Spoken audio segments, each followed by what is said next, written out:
Why you wanna move so fast? We don't have to take our clothes off to have a good time. Oh no, we could dance and party all night to have some genuine. Uh-huh. We don't have to take our clothes off to have a good time. Oh no, we could dance and party all night and drink some cherry wine. Uh-huh.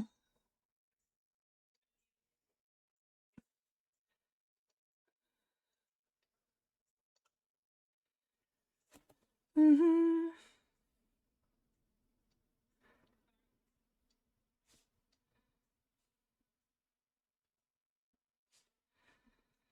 To have a good time. Oh no.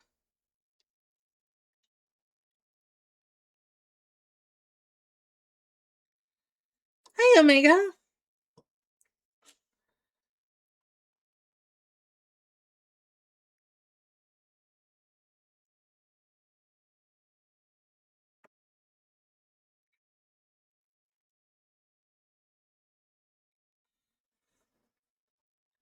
How have I been? I've been doing pretty good. How are you?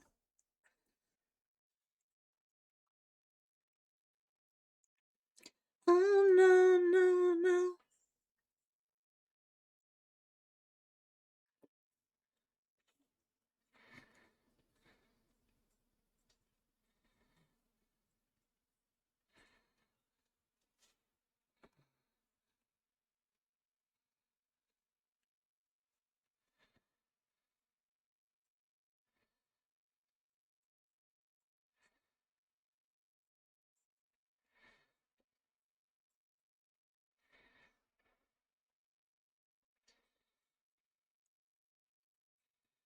Cause off.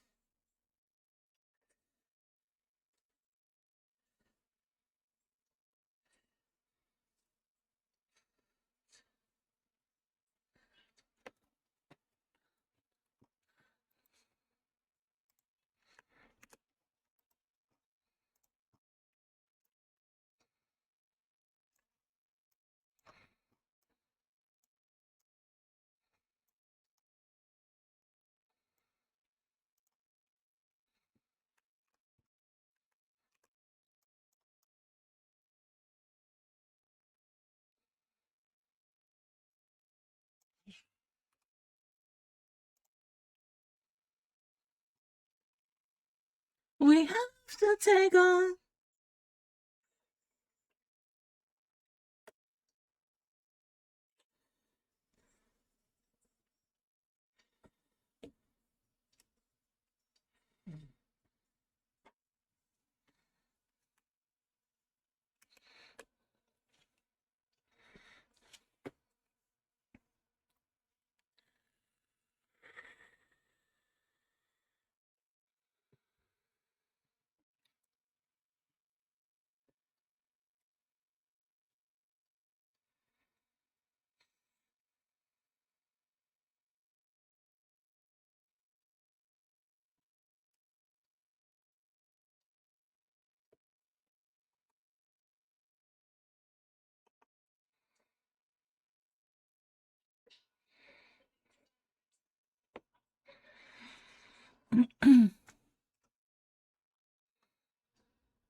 No, no, no. Enough to take our clothes off. So here's my question, right?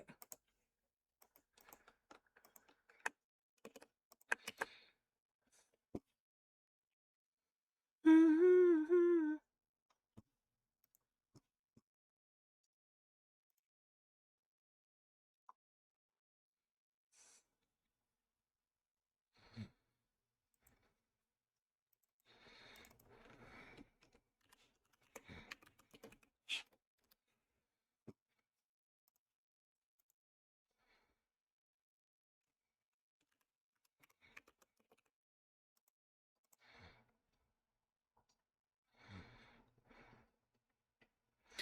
Oh.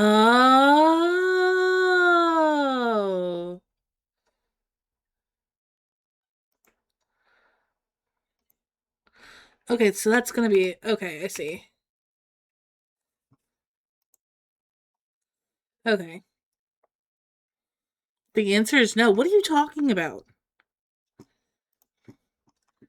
Nani the fuck?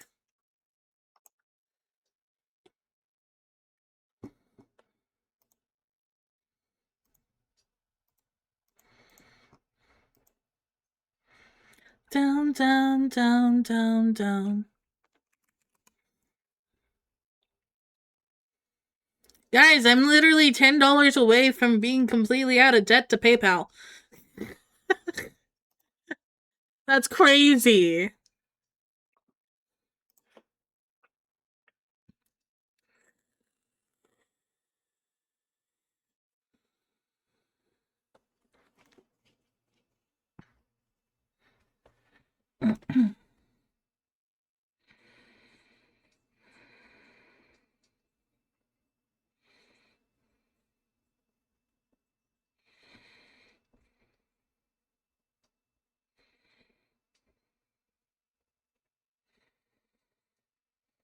Yeah, you did. Y'all almost cleared it out.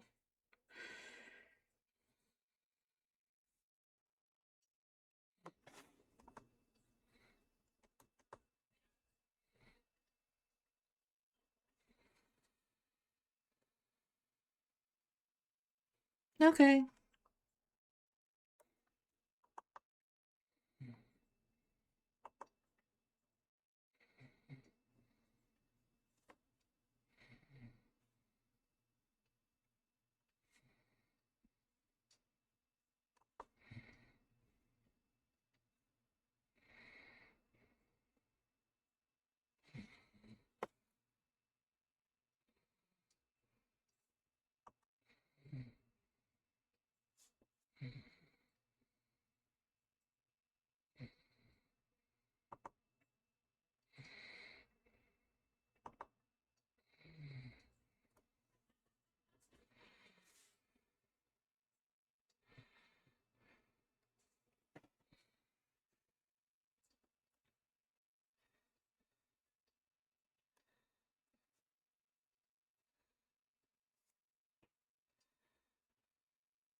I shot Cupid, ba ba ba ba ba ba ba bang.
Hi, Pipkin.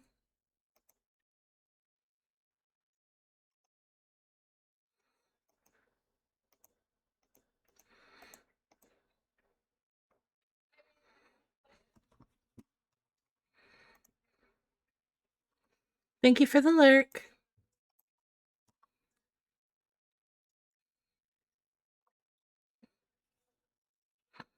Mm-hmm.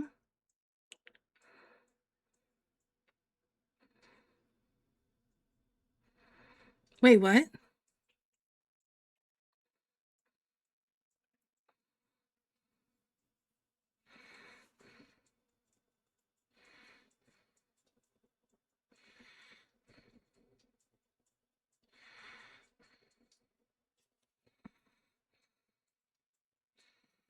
Mm-mm.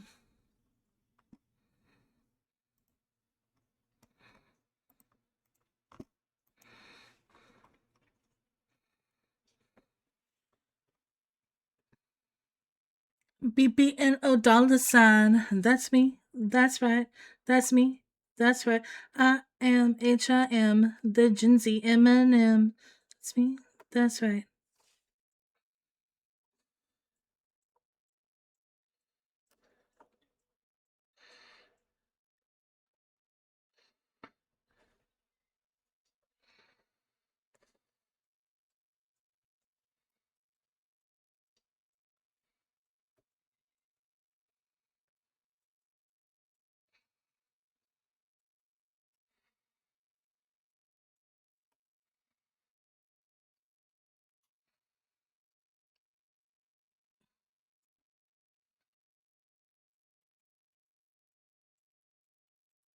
I am HIM, the Gen Z Eminem.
Okay.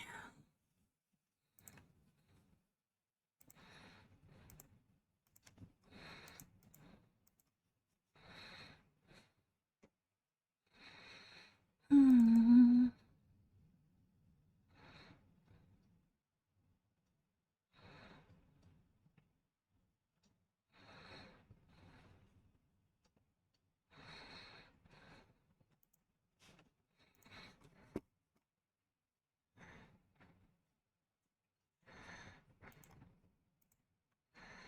Mm.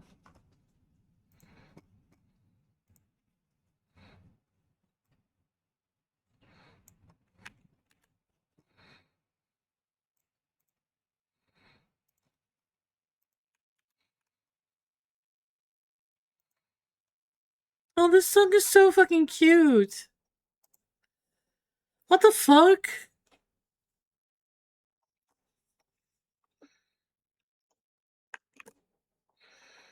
Hmm.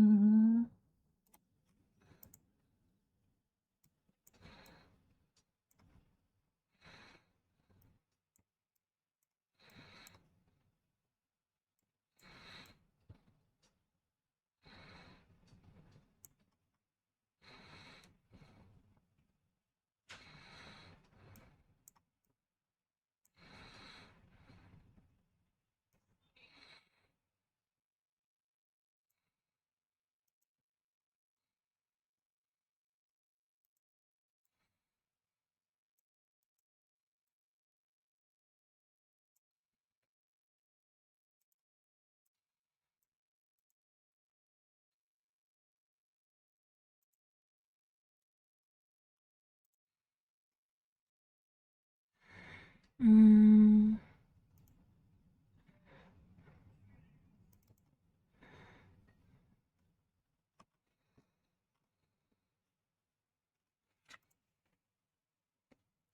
It's been so very long since Layla kissed you. Listen to her song. It's way that she missed you. Inside, as you know, it's a end. Close your eyes. Deep end, and then you're living for the rush, for that royal flush. But you take what you can get. You've got a race. She's like scotch and cigarettes. Yours are bleak. Oops.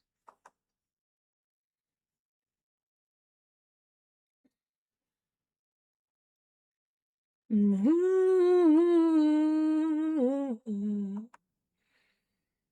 You're living for the rush, for that royal flush, but your next best thing to do.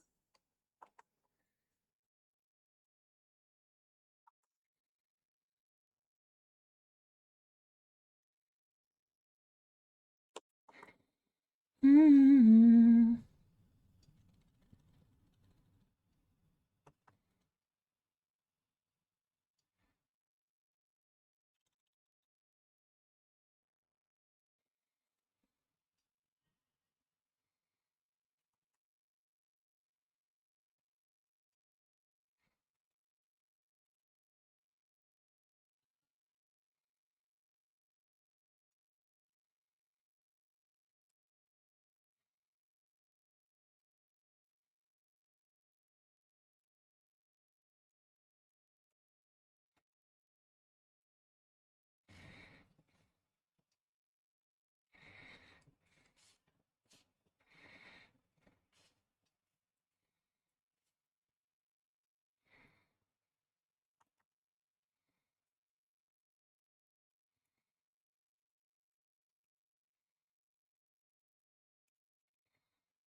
Hurry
back, Goo.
Actually, you know what? Hold on. I want to do this real quick while I still have the thought about it.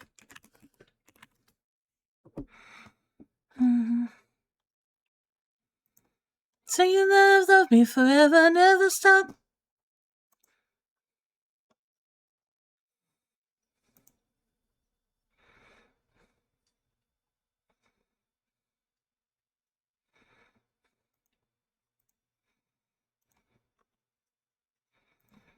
Mm-hmm.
Mm.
Is Goo's hair different? What do you mean?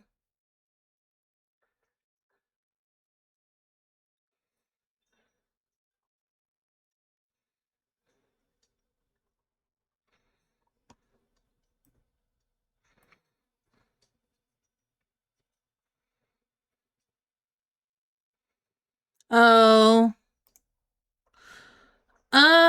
probably.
So basically what I'm doing right now, which is why I was like, well, I have the thought of it.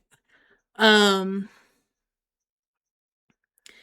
in my depression, I found something that I want. And it's a want. It's not a need. It's a want. So maybe like one day, once upon a time, whatever kind of thing. Yes, Zapper, I know this.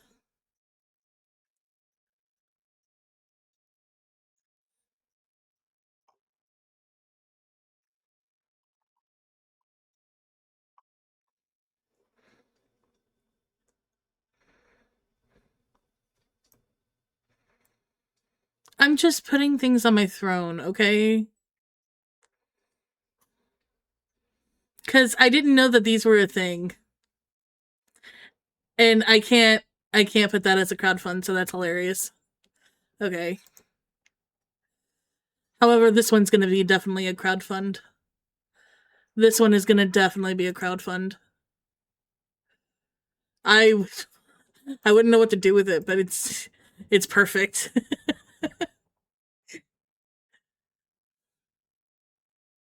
30 inches like is like fucking crazy.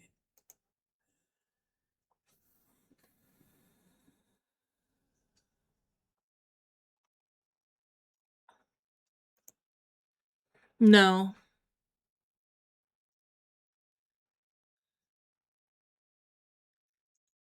It should be on my throne right now. Hold on. I'll show you.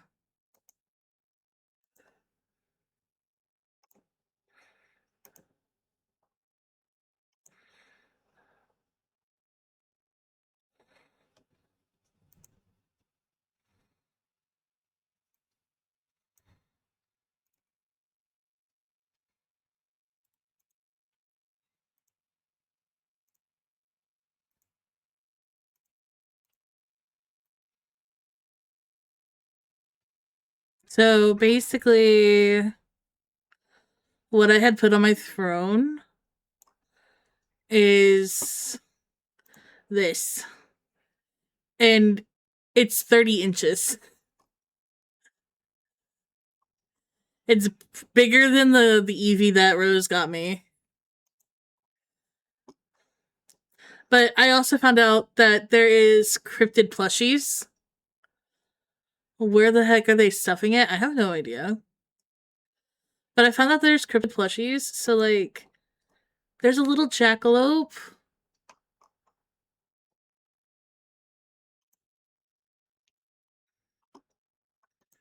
Then we have like the little miniature Jersey Devil.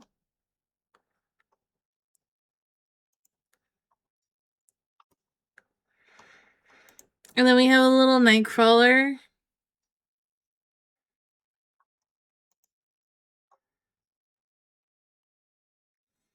And the Flatwoods Monster and a Chupacabra. But I have these up for crowdfunding. But I don't think anybody will actually do it. Oops.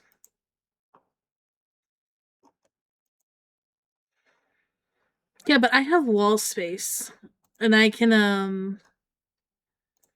I have a net, like a stuffed animal net coming in that I got that I was planning on throwing. I can throw these up in there on the wall. But then I also picked up like I saw this because I want a Tamagotchi again, but this is like cryptid, so like you can have like a little Mothman or a little like Loch Ness monster or Bigfoot, and I thought that was cute because I want to get another Tamagotchi. Mind you, I still have the Tamagotchi that I want on there, but you know, it's just in the event that if like I a lot of the times that I look at my throne and I use it as like, oh hey, this was a thing that I want to get at some point, you know? Anyway, I just wanted to get that out of my head while I had it still fresh.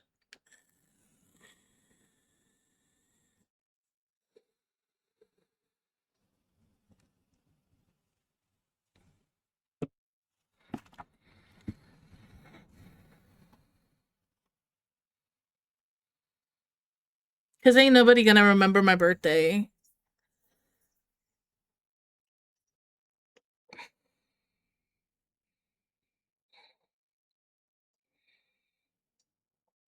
So it is what it is. I'm a buzzkill. Mm-hmm.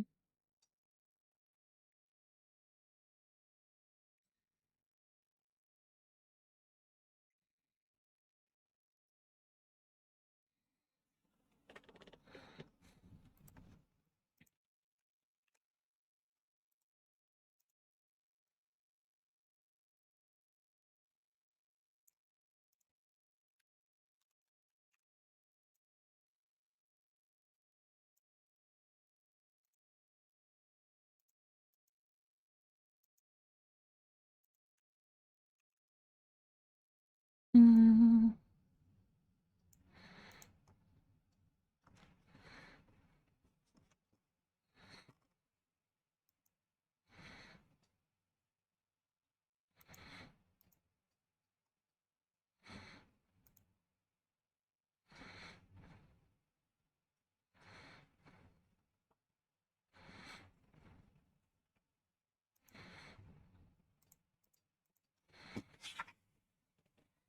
Mm-hmm.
Mm-hmm.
American Pie.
Mm-hmm.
Welcome back, Goo.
Mm-hmm.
Is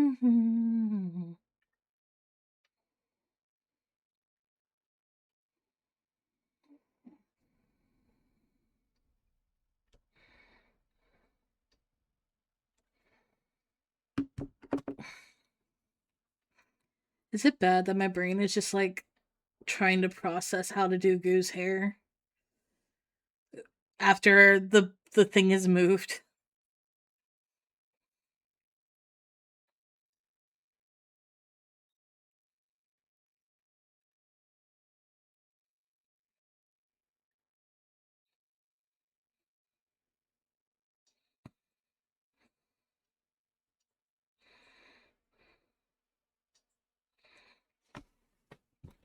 Because that's literally what I've been sitting here staring at for like a hot second.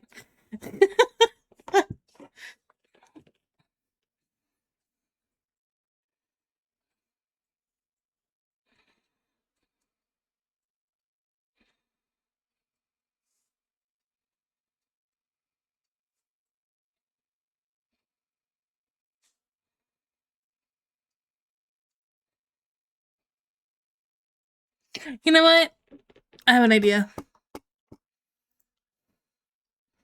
As much as I love my music, hold on.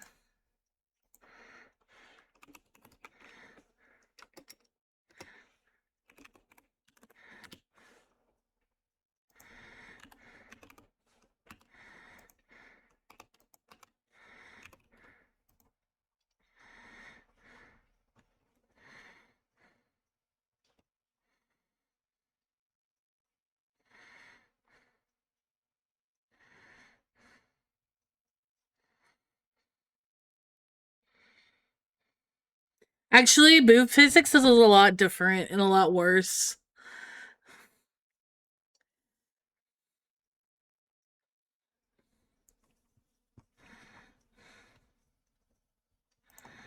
However, I was thinking, because I am a cryptid protector, tee we watch this. Well, I am. Welcome to Point Pleasant, West Virginia. Its 4,500 residents think of their little mountain village as a paradise. John Denver thought so too. He immortalized the region in his famous song, Take Me Home, Country Roads. Point Pleasant is located where the Ohio and Kanawha rivers meet, in a quiet setting that blends touches of history with still affordable family homes. Today, Point Pleasant is as peaceful a place as its name suggests. But it wasn't always so. In the 1960s, a series of frightening events occur. At first bizarre and disturbing, then suddenly tragic. The story begins when several villagers have close encounters with a semi-human flying creature. Eyewitness accounts put Point Pleasant on the map. It becomes one of the most visited spots in the United States for seekers of paranormal phenomena. It's been over 45 years since the first sighting, but it remains one of the great unexplained mysteries. We kept the kids in at night. We didn't allow them out. 6 to 7 feet tall, gray in color, large wingspan, 10 to 12 foot wingspan. 7 foot tall with a wingspan of 50 feet with glowing red eyes. 6 feet tall with the big wings and the red eyes, because everybody says there's red eyes. Like, you can't miss that detail. Those eyes, that's what hell did. It was just a red.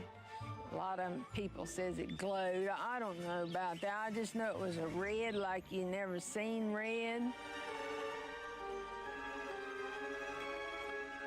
One person thought it was a helicopter. It was so big.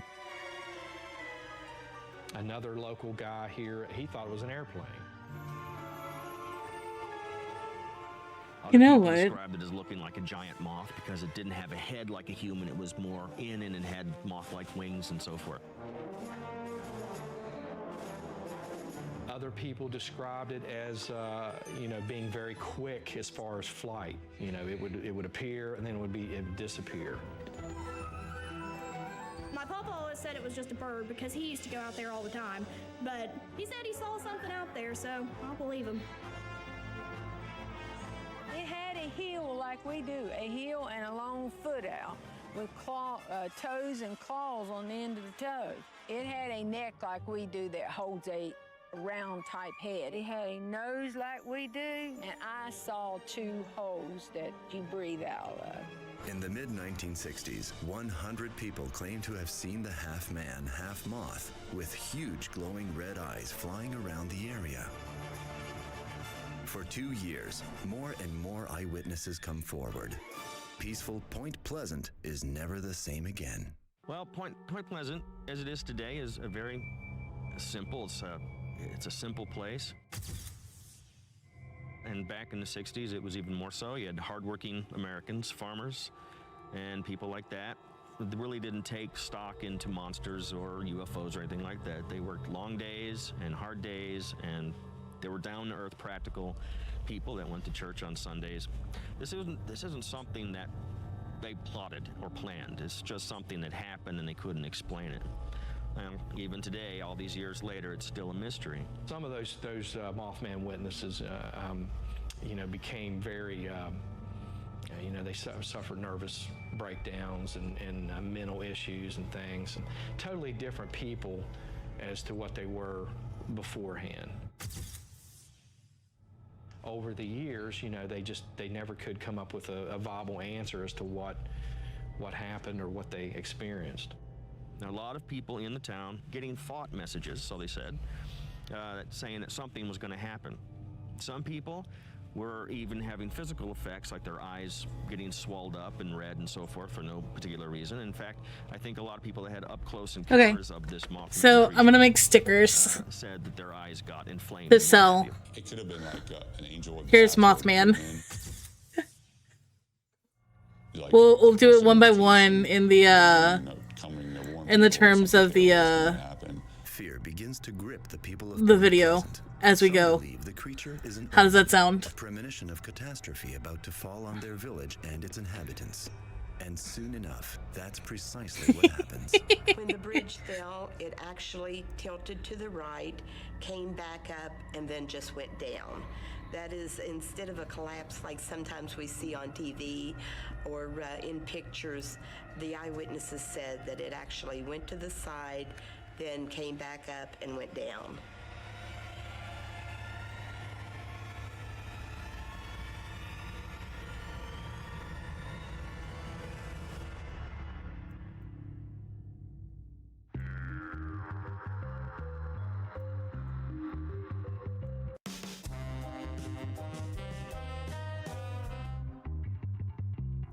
It's late evening, November 15th, 1966.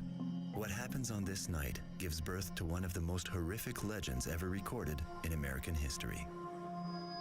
We're 2 young couples up near the North Power Plant in the TNT area. That was a vacated, desolate area at one time during World War II. That was a ammunitions factory.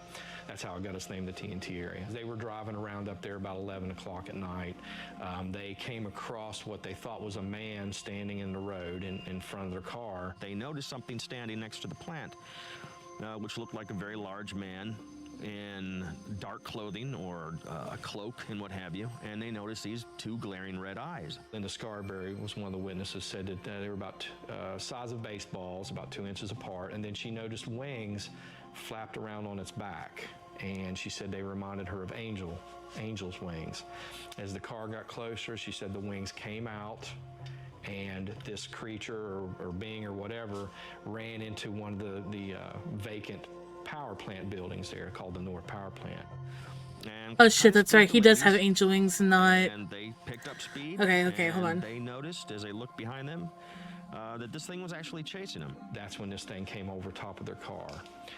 They were doing 90, 95 miles an hour in this car coming back to town, and intermittently this thing would come over the car, then disappear, come over the car, and it chased them back into the city limits, and then it disappeared. And they were thoroughly terrified, but they got home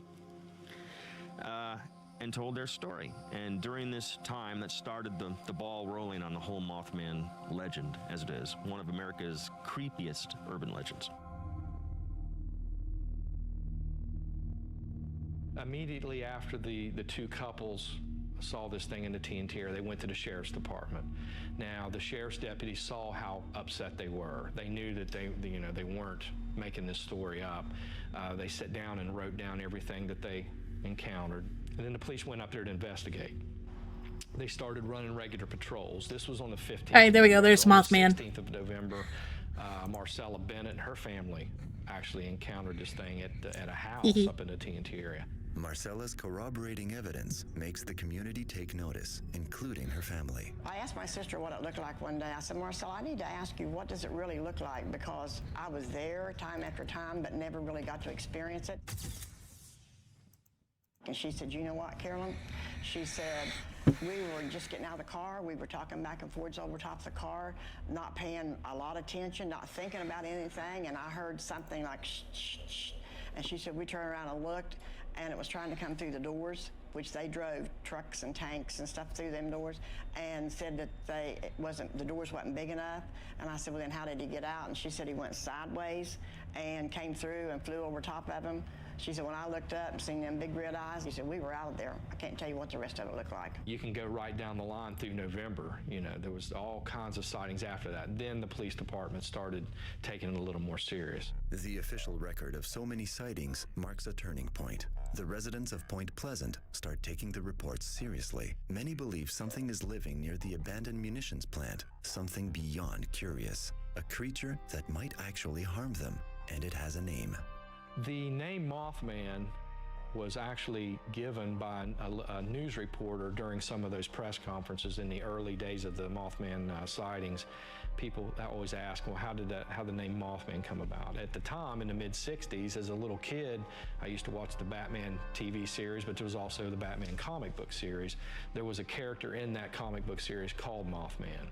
And because people were describing moth-like wings and red eyes, that name Mothman stuck. Now, a lot of local people still to this day refer to it as the Big Bird.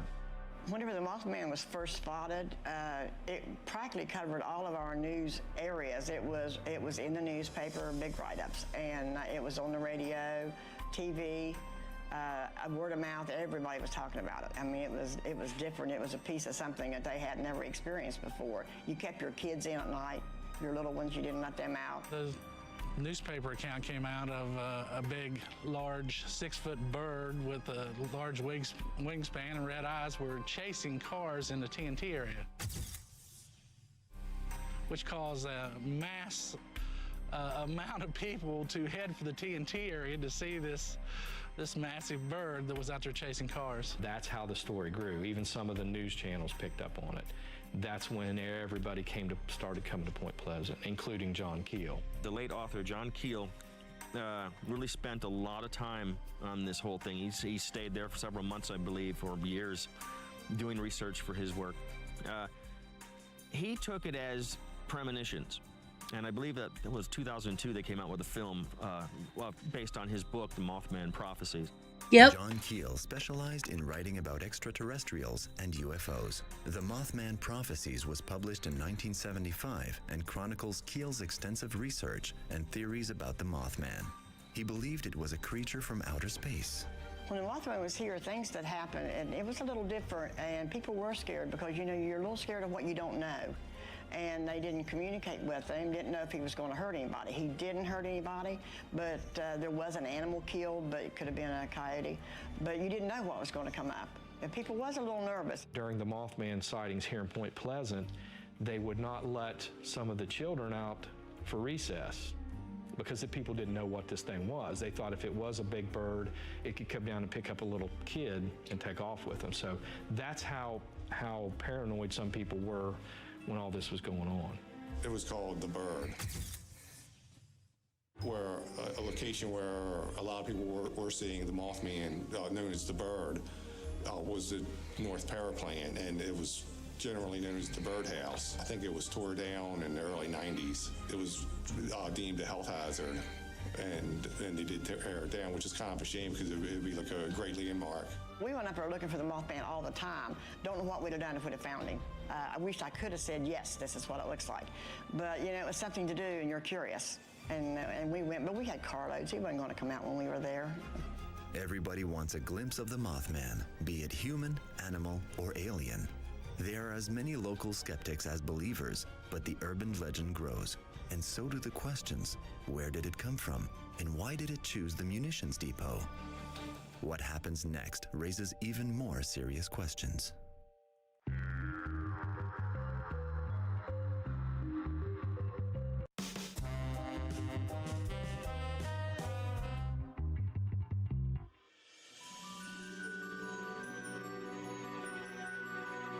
The people of Point Pleasant, West Virginia are used to seeing peculiar apparitions, but nothing like the mysterious and fearsome Mothman. Soon after it appears, other weird things begin to happen. During this whole period, in 1966 to 67, people were reporting strange lights in the sky, so we have the UFO connection. That makes it even more stranger than it already is. There was a lot of UFOs in the area at that time. Did I believe it? No. But my sister and I would be going to Buffalo, and we'd come out and look, and there'd be beautiful lights in the sky, and we'd say, well, the UFOs are out tonight. But did I believe it? No, I didn't. And one landed in my brother's backyard. So then I believed it. He said it was the brightest thing he ever seen. And you couldn't even look at it. It was so bright. And it just picked back up and soared back off just like it come in. No sound. UFOs, Mothman, and strange lights in the night skies over Point Pleasant begin to worry the villagers. Then events take a bizarre twist. This time, it happens in broad daylight. As soon as people started reporting these Mothman and UFO sightings, people started seeing these so-called men in black. Just like in the movies, the black hats and sunglasses, and they were going around intimidating people, saying, don't talk about this. They didn't know if they were government agents, if they were law enforcement people, or if they were from another realm. We would see the men in black standing around on the street in the daytime. I mean, if I go to the bank and get change up the street, they'd be standing there staring, just staring. Some of those witnesses started saying, hey, these people are coming to our door and asking us questions and telling us not to talk about it to anybody. The local newspaper reporter, Mary Hire, said they would come into her office, and she didn't know them. They didn't identify themselves, but they were adamant about her not reporting these details to the newspaper and to the media. So that started to worry a few people because they didn't know what agenda these so-called men in black had, but they weren't real happy about people discussing the UFOs or the Mothman sightings. The men in black hang around Point Pleasant throughout the whole time these strange phenomena are occurring. But who are they? And why are they here? To this day, those questions have never been answered. My brother wanted to come up to the TNT area to look for the Mothman because we'd heard about it that day in school. And we weren't within, I'd say, probably 2-3 blocks when my brother looked and saw something beside the car on my side of the driver's window. So my brother slammed on the brakes, and when he did, the car kind of turned sideways a little bit in the road. And when we did, that thing just stopped and jumped right onto the hood of the car. And it's just like we were just frozen in time for about, I don't know, 5 seconds, 5 minutes, 10 minutes, I don't know. Well, it looked through the windshield at us, and we looked at it through the windshield. After it left, my brother turned the car around, and we went straight to the sheriff's department in Point Pleasant. The very next day, soldiers cordon off all public access to the former munitions plant. So we went back up to the TNT area. There was 2 or 3 people standing over there on the side there talking to other military personnel, but they were in suits. So one of them come over here to the car, and he just put his hands on the window. He said, "You were told to leave, now leave." Residents are now really concerned about what's going on. They realize these military operations mean serious business. What are they looking for? Once again, more unanswered questions as the mystery deepens. One of John Keel's books, he talks about, it may have been actually, might be Mothman Prophecies, he talks about window areas, which are like parts, like areas of land or some, like in various places around the earth and the globe, that they're more akin to like paranormal activity. And I think that's what Point Pleasant is. There were several people, including John Keel, that was receiving prophecies for future events, some of which came true, some of which didn't. There were strange phone calls, and some of these calls involved voices that were giving these prophecies.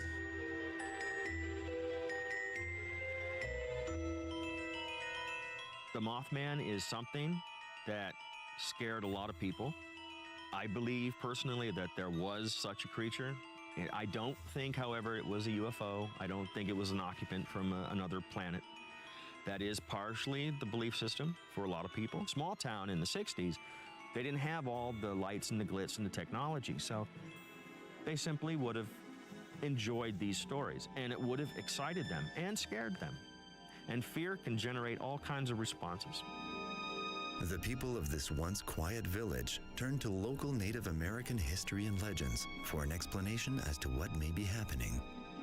Some people felt that that went back years ago to an Indian curse that was bestowed on the town of Point Pleasant by an Indian chief Cornstalk. What happened was Chief Cornstalk and his son both were murdered over a land dispute with some settlers. And the story went that up on his dying breath, he cursed the town of Point Pleasant for the next 200 years. Some people do believe that. But Chief Cornstalk did exist, his son, and they both were killed. Now, whether or not he did put that curse on the town of Point Pleasant remains a mystery. Of course, everything that happened, if we had a wreck happen, it was either Cornstalk or Mothman. If we had a fire or a power outage, or mainly their power outages and stuff like that, they contributed to Mothman.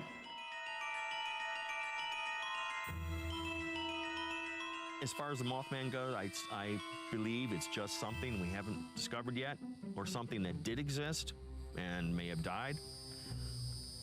It's something natural, is what the bottom line is. The supernatural element is as romantic and as elegant as it is, will be very, very hard to prove.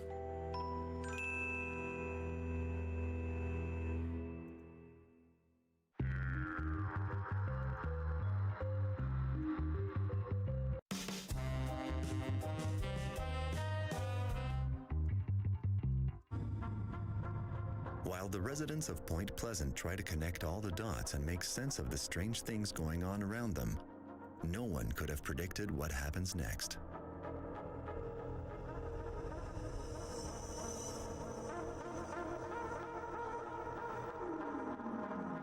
In November of 1966, the Mothman sightings began, the UFO activity, the Men in Black. All this was going on at the same time. Apparently, people were getting thought patterns, like something bad is going to happen, something really terrible. People were having dreams, seeing presents floating in the water and so forth. Really weird, bizarre dreams, but they didn't take it to heart, really, because they just figured it was just a weird dream. In December of 1967, December 15th, the Silver Bridge, which was a 40-year-old bridge right here in downtown Point Pleasant, collapsed on a Friday evening during rush hour, killed 46 people. This event brought more attention to Point Pleasant, besides the Mothman sightings. Some people felt that it was just a very odd timing to the Mothman activity and the UFO activity. They felt that there may have been some sort of a connection. Obviously, it was a terrible tragedy.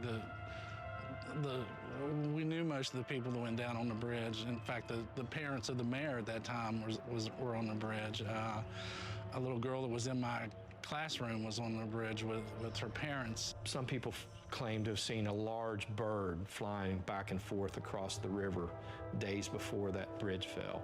There were other people that reported seeing men dressed in black clothing climbing up and down on that bridge. Now, whether those sightings or reports can be validated is another story, but people did come forth and say that. A controlled group conscious, if you will, is something where a group of people can see something, or one person will see it, and then another person will see it, and then it will go down in that group, in that community, whatever it is. It's definitely real. We saw it. I saw it too. Then it becomes hysteria. So in a small community, sure, I saw it, you saw it, it's real. And they're going to stick by that. It almost becomes a religious experience. Now, another aspect to that is the belief system.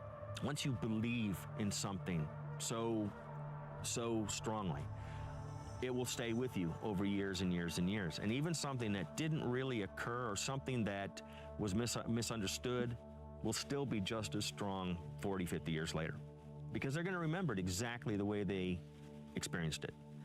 They saw something that was very frightening to them and fascinating.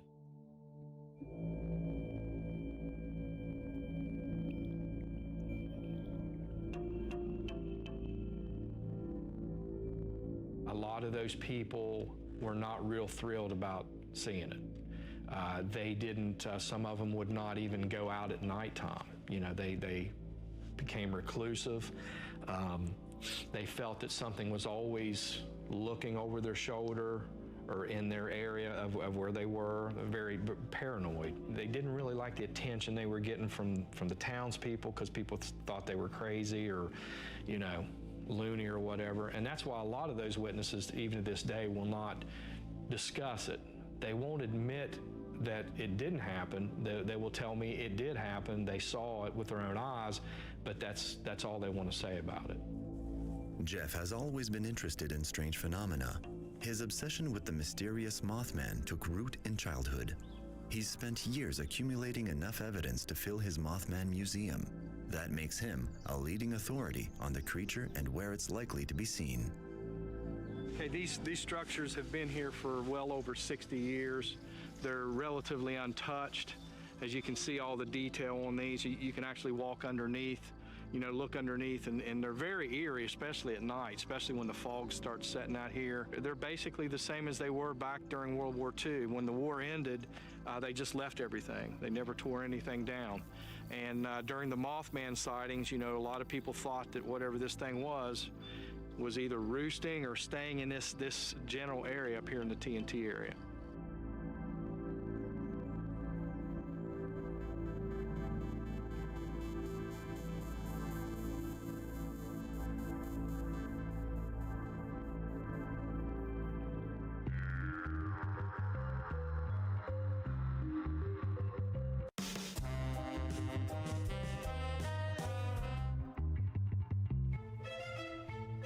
The collapse of the Silver Bridge a year after the first Mothman sightings shocks the residents of Point Pleasant. Engineers offer plausible explanations about why the 40-year-old bridge collapsed, but some people aren't so sure. They link the tragedy to unnatural causes. Some people say that the Mothman had something to do with the Silver Bridge falling. My answer to that is the Silver Bridge fell because of a cracked eye bar. There was one eye bar that was prior to the Ohio Tower on the bridge. It cracked, and that is what caused the bridge to fall. Now, the 13th pin, strangely enough, that held the bridge together, and scientifically speaking, or from an engineer's point of view, when they did tests on the bridge after the accident, after it collapsed, they said that it was no wonder it didn't collapse earlier. It was old bridge, it was out of date, it needed to be changing. That's a matter of record. The fact that it was the 13th pin that went added, you know, another supernatural element to it. And it's great for the urban legend. It adds to it, it adds to the mystery. There are other people who say that the Mothman was sort of an omen of the bridge falling. I don't know where they got that idea. Well, in the 60s, they had very poor, or it was just neglect. in their disposal of some of the byproducts of that TNT factory. So it got into the aquifer. The aquifer is the main water source, and they would have used it. And even though they may have had purification processes, which I'm sure gets out a lot of the pollutants and carcinogens and what have you, some of it may have gotten through and may have caused a hallucinogenic effect. If the ground was saturated with some kind of unknown pollutant that caused a hallucinogenic effect, and you saw a true life cryptozoological cryptid creature, you're going to start seeing all kinds of different things. And what is going to be totally natural to a biologist or an ornithologist or something like that, even with their amazement, to people like you and me who's never seen these things before, it's going to be frightening.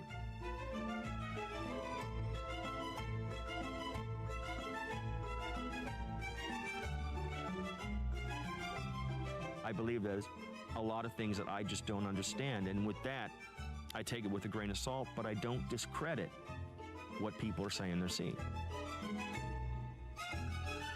Many theories have been presented to justify or debunk the existence of Mothman.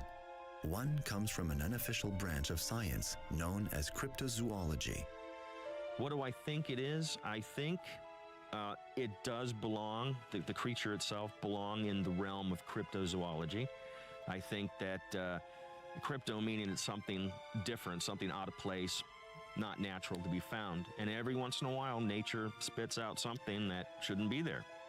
And I think this is one such case. There were several eyewitness descriptions and accounts of some of these Mothman sightings that pointed towards the possibility of it being maybe a thunderbird or a prehistoric bird. I had actually talked to one lady who saw it in daylight in the TNT area, and she described it as a prehistoric bird. Some people felt that the Mothman may have actually been a thunderbird or something extinct. It's like any other crypto-type monster, like the Bigfoot legend, or in the state of Florida, the skunk ape, or something like that. Many people say, yes, absolutely exist. We've seen it. We don't know what it is. Why aren't we catching these things? You would think they would leave some kind of evidence. Well, what about a body? Anthropologists and archaeologists, they need these things, empirical data, to believe in it. And without that, it's going to remain in the realm of folklore or myth. Another theory suggests Mothman might be the result of some radical mutation of a life form exposed to radiation. I wish there were a lot more supernatural creatures that would make life more interesting.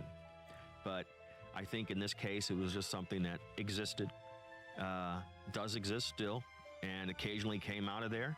He could have been mutated. It could have been mutated by that particular area, which was the grounds are poisoned. They still are even to this day. The EPA is trying to clean that up. Sometimes, like if you remember the old bee monster movies, they got radiation or something that gets gigantic and what have you. In most cases, radiation just kills, pure and simple. But every once in a while, it alters DNA, it alters growth patterns and so forth in plants and in people. After World War II, you can find all kinds of different effects from radiation for those who survived. Frightening effects that make humans look non-human. So this could happen in nature too. And I think that's also a credible possibility.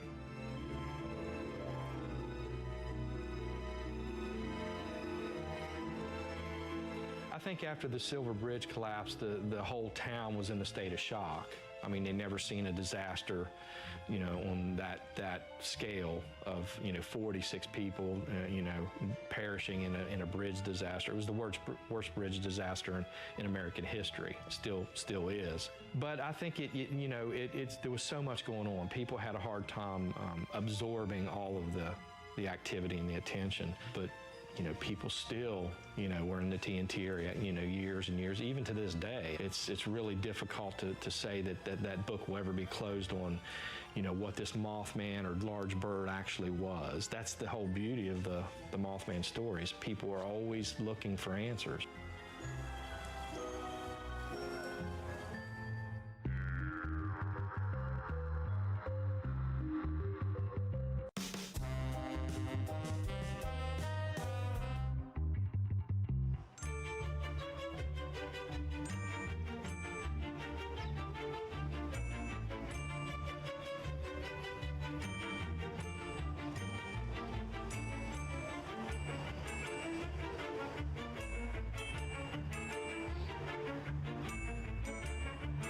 Mothman will probably always be around.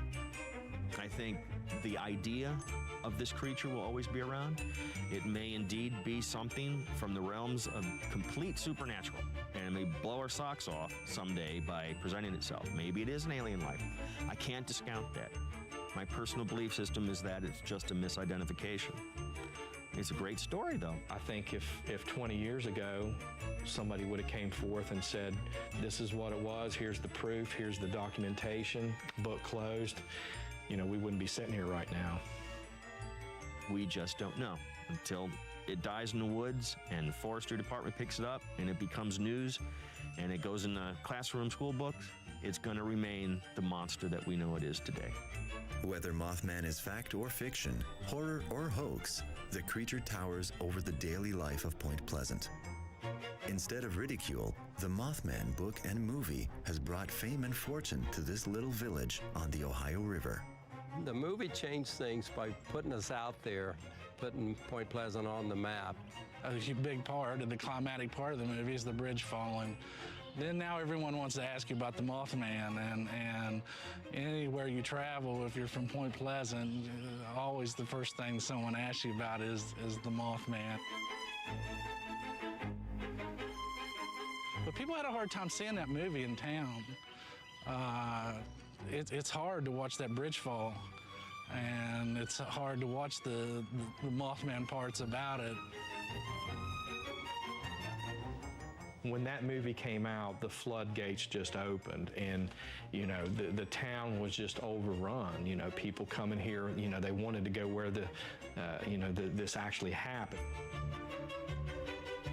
I knew right then that it would change the town.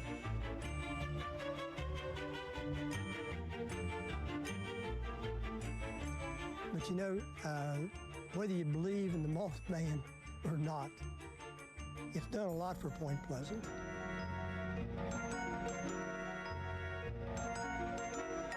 Mothman Festival is the single biggest attractor from throughout the country and the world that we have here in Point Pleasant.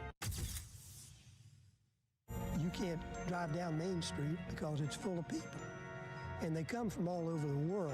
We've had people from China, Australia, Japan. Oh my goodness, it's a 10 stream streak. Let's go. After the movie, The Mothman Prophecies came out, Jeff and Carolyn Harris came up with this idea that we should have a festival each year to bring all the people that would be interested in something like that. I was talking to Carolyn one day and I said, we ought to try maybe a Mothman festival or a convention, something like that. This was in November of 2002. This was just months after the movie came out. And we decided to give it a go. We decided like in October of that year to have it. So we only had a month. We didn't advertise. We didn't really get it out to the media much, but we had 400 or 500 people just show up by word of mouth. And that was the catalyst for what now is the 12th year of the Mothman Festival. And we have speakers at the State Theater. We have entertainment on the Riverfront Park. And sometimes we have karaoke contest. We've had a weightlifting contest there. We have a lot of vendors out here, a lot of souvenirs. We have a witness panel that we pay to sit there and answer questions. People want to ask them in direct, for sure. What did you see? They want to ask them. They like that out there. And we try to add something every year. We have a 5K race. We have a big Mothman beauty pageant. From the Mothman, glowing red eyes, 10 feet tall, baby, that's no lie. In the Mothman Festival pageant, we have mothwear, which is where contestants wear jeans and then they are to incorporate the color green into their outfit. And we get wings sometimes. Contestants have wings. Sometimes contestants they want to show their personality, so they're real stylish and upbeat. They also compete in evening gown and onstage question. And what the judges usually try to look for is just a natural girl who is just wanting to really promote the Mothman Festival pageant and not just be after the crown and sash, but actually to promote the festival. I won in 2010. It was really actually quite surprising because I'd never done a pageant before, so I was really nervous. And I'd always liked the Mothman and all that stuff, so I thought, hey, why not? Let's try it. And then lo and behold, I won, which was absolutely insane. But the pageant was actually really cool. Like, we got to learn the Mothman dance, which was really fun. Mothman, he's not from Japan. He's genuine American.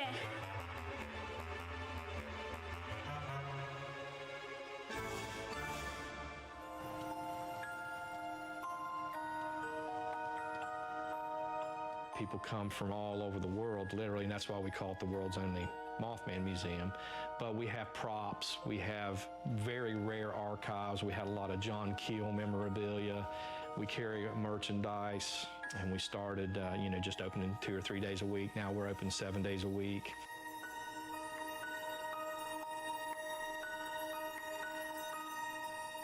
And we're knowledgeable. People want to come in and ask us questions. We show documentaries and things like that. I really enjoy being a tour guide. I meet people from all over the world.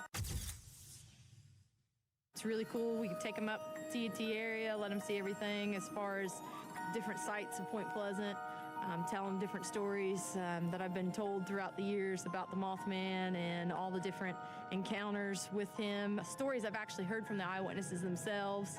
Then we get out and we check out the igloos and look at the first, where the first sighting was. It's really, really entertaining. I enjoy it. Okay, if you would buy this as a sticker, let me know. Press 1 or in the chat. Although there were never really actually any Mothman sightings reported in the igloos, it's still a fascinating part of the history of the TNT area. As you can see, the 4-foot thick walls. Isn't he adorable? Groups frequent the igloos because they want to try to catch the orbs and different pictures and things like that. So it's a vital part of the Mothman history, and I think it needs to be researched a little more. Look, speaking of Mothman, he approves.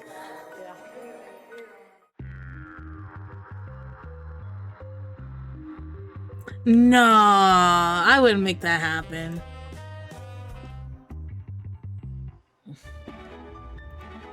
It's been nearly 50 years since the Mothman and the Men in Black spooked a little village in West Virginia. But how things have changed. From the town's worst nightmare, Mothman has become a dream come true and a symbol of pride and joy for everyone. The Mothman is such a creature that it's hard not to look at. He sort of takes after Loch Ness Monster and Bigfoot, but I think ours is a little more exciting because he just shows up everywhere, and there's so many stories behind him that it's changed our town.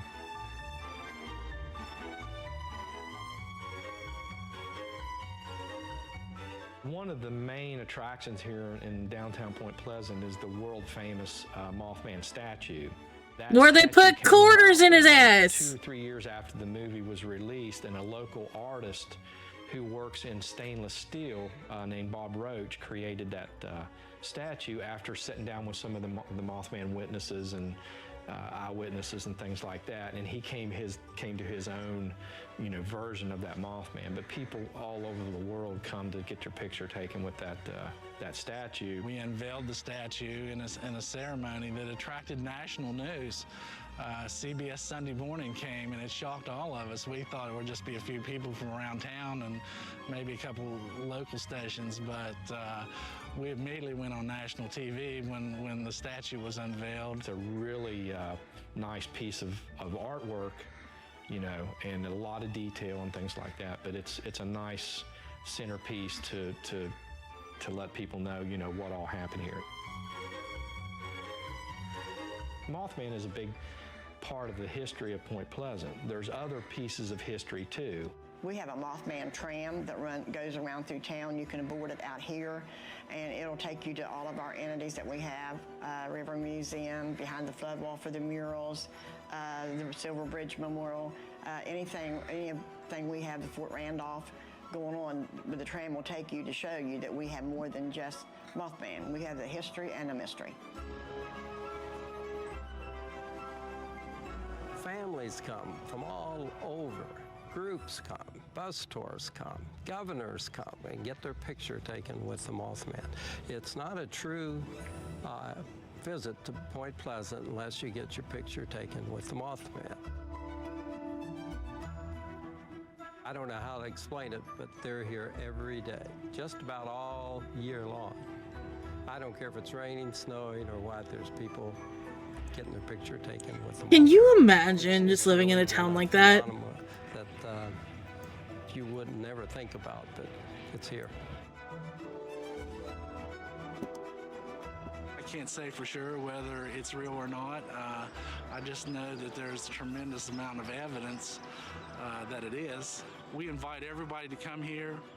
We take them and show them all the different... I kind of want to see what the housing market is in Point Pleasant then. I think that would be pretty cool. A cryptid protector living in Mothman's neck of the woods. The Mothman is a big thing with a lot of people. It's kind of put Point Pleasant on the map in most recent years. And people come just because they've heard of it. And it's sort of mysterious. And they want to see what it looks like. We have the statue in town, and so that's something that's visible to them, you know. We have so much American history here. We have a lot of agricultural history. Obviously, we have paranormal history. In New Jersey, there lurks a Oh? strange monster that terrorizes anyone who ventures deep enough into the forests of the Pine Barrens. Are we going to the Jersey Devil now? A few times, but not with the top down. No way. Anything could get you. Beware of the Jersey Devil. Yeah! Was that running? Something just ran across the road. Okay. So we have a new cryptid. We're going on to the Jersey Devil.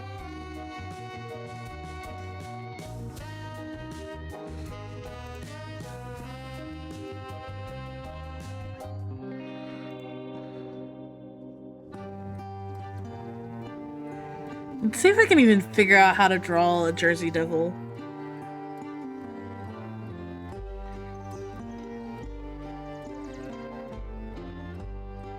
To most people, New Jersey is Atlantic City casinos, the beaches of Cape May, lush national parks, and the backdrop for the legendary television series The Sopranos. But this beautiful state and its rich history hide a secret, one that terrorizes some and amuses others, the Jersey Devil. Jerry Plumeri is among those who fear the Jersey Devil. It was like 1964, and everybody went down the shore. Everybody went to Seaside, and we were on our way home from the shore, going through the pines, and we had a convertible with the top down. And all of a sudden, I heard this blood-curdling scream. This isn't normal. This wasn't human. I looked over in the trees, and there was these lights, like two red lights like this, and it seemed to be something like swinging from tree to tree. I guess maybe about 2 minutes later, all of a sudden this thing flies in front of us. It was like 6 feet in front of us. And thank God, because we would have hit it. If he'd have came closer, we would have ran right into him. But he just stood there looking at us. I mean, we sat like this. He stared at us looking mean. And I'm thinking, he's gonna kill us. And we couldn't move. We couldn't even back the car up. We were too scared to do anything. Three of us just stared at each other. It was weird. It was really weird. Most people laugh or give me a look like, yeah, right. And 3 of my girlfriends last night, I told about it, and they all just looked at me. One said, oh, I've heard about it, but... And I says, no, it's real. She didn't believe me. Honestly, I don't care if you don't believe me. I believe my mother. Leeds Point in Galloway County is considered the birthplace of the Jersey Devil. It's here that the legend of the monster is taken most seriously, and the mayor, Don Purdy, is particularly proud of their most famous resident. Now, I own a towing company with 6 tow trucks, and I own a body shop, and I own an auto repair center, and then I am the mayor of the town. I don't think that we've ever put a number on the amount of people that travel to Galloway Township or Leeds Point to find the or search of the Jersey Devil. But I'm sure there's a lot that we don't know. You know, from So going what am I around the doing? state of New Jersey at different stories that you've heard, but it all comes back to here. You know, this is it. Galloway Township is the home of the Jersey Devil. Well, Galloway's pretty unique. Galloway Township is the largest municipality in the state of New Jersey. Depends on who's measuring it. It's 114 square miles. A lot of people measure some of the wetlands and so forth. It's a large community. It's really close to Atlantic City. Ken Suey is one of our great historians of Galloway Township, and Ken is a great guy in knowing the history of not only Galloway Township, but Leeds Point, because that's where Ken lives. And I think that there's history there, and I think as long as there's history, it will live. I believe that. You are in Galloway Township Historical Society Library. We collect anything and everything to do with primarily Galloway Township, but we also have an Atlantic City room, and anything in the area of historical value we assemble and record, keep records on it, and keep it for posterity. This small village of a few hundred souls was named after its founder, Daniel Leeds, a name as famous as it is common among locals. There is but one Leeds family that was established in South Jersey. There was some other ones in New England, but the Leeds family that established in New Jersey went ahead, proceeded. The first mayor of Atlantic City was Leeds. Chalky Leeds. Chalky Leeds. Yeah. Mayor of Galloway Township has been a Leeds at one point in time. Yeah, Harry. Yeah, Harry Leeds. Harry Leeds, and I'm married to a Leeds.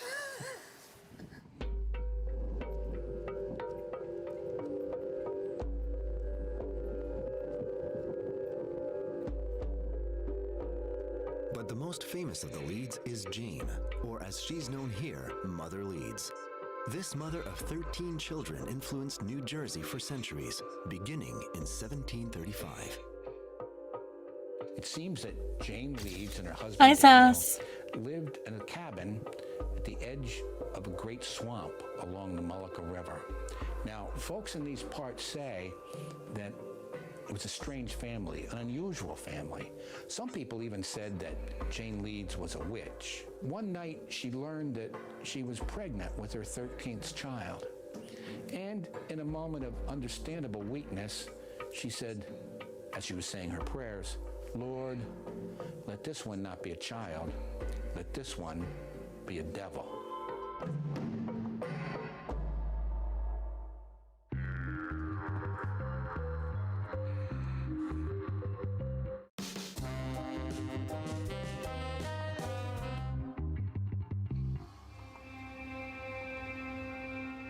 He was about 8 feet tall and like the head of a horse. And he looked angry, and he had horns. And his long arms had claws on the ends of it, you know, like it could really scratch you. The body was like all decrepit, sort of like the body of a horse, but not beautiful and smooth like a horse would be. And then like when a horse is up on two legs and they're going with their paws like this, the legs in the back are all crooked. Well, this is what he was, and he was walking on them like that, with hooves. And I'm telling you, I thought I was crazy. I didn't think I really saw this. And no sooner did he just stare at us like that for about 2 minutes, but 2 minutes is long when you're scared. He just sprouted his wings like this, which were humongous. They were really big, and just took off into the forest. Thank you for not killing me, seriously, because I could have been dead. People who claim to have seen the Jersey Devil describe it as having a dog or horse's head, horns, a body like a kangaroo's, broad wings, a reptile's tail, hooves, and razor-sharp claws. Someday in the late fall, listen carefully when you hear the wind coming off the ocean through the pines. It almost seems like someone is trying to tell us something, possibly someone's name. Oh, Mother Leeds. Oh, Mother Leeds. But how does a woman from America's colonial era give birth to the devil? Well, we do know that it was an unusual family. It was a very large family. It had 12 children. And Jane Leeds, her problem was not really with her husband. Daniel, he was a good hunter, an excellent fisherman, a decent gardener. There was always food on the table. That wasn't the problem. The problem was that Daniel Leeds didn't take very much interest in the children. And so Jane Leeds was left with the cleaning, the cooking, the laundry, chopping wood, picking things up, putting things away. To tell the truth, she was at her wit's end. She was frustrated. On that frightful night in February of 1735, when Mother Leeds' 13th child was born, it started out a perfectly healthy, normal little baby boy with blonde hair and blue eyes, but then something went terribly wrong. My name is Rochelle Christopher. I am an independent historian with Victorian Vanities. My organization teaches people about American history. And one of the things we look at generally in the show that I do on Weird New Jersey is the New Jersey Devil. And I did see it once. I'd been driving for a couple of hours. I was between Cape May and Stone Harbor, and it jumped out in the road. And of course it then flew away.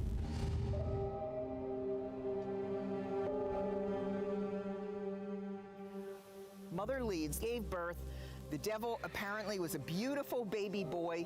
Soon after he was born, he grew talons and horns and wings unfurled from his back and very long legs. He went into the next room where the midwives were, and his father killed his father and mother, killed other children cowering in the corner, killed his mother, and then flew up the chimney, leaving all of this rubble behind. The tranquility of Leeds Point residents is sometimes disturbed by curious travelers looking for the very source of the Jersey Devil legend. The first stop on their macabre pilgrimage? A house built on the ruins of the legendary residence of Jane Leeds. There are cults who believe in the New Jersey Devil, and some people believe this is the neighborhood, this is the house. They're going to threaten, they want what they want, which is to burn down the house if they can't take pictures, to do seances, to conjure it up, but they're looking for a connection to the devil, which this lady who owns the house claims is not. There is nearby a cemetery. It's called Leeds Point Community Cemetery, and it has maybe about 40 or 50 stones in it, and there were kids from Stockton, students from Stockton University, and they did a seance up there, hoping to conjure up something.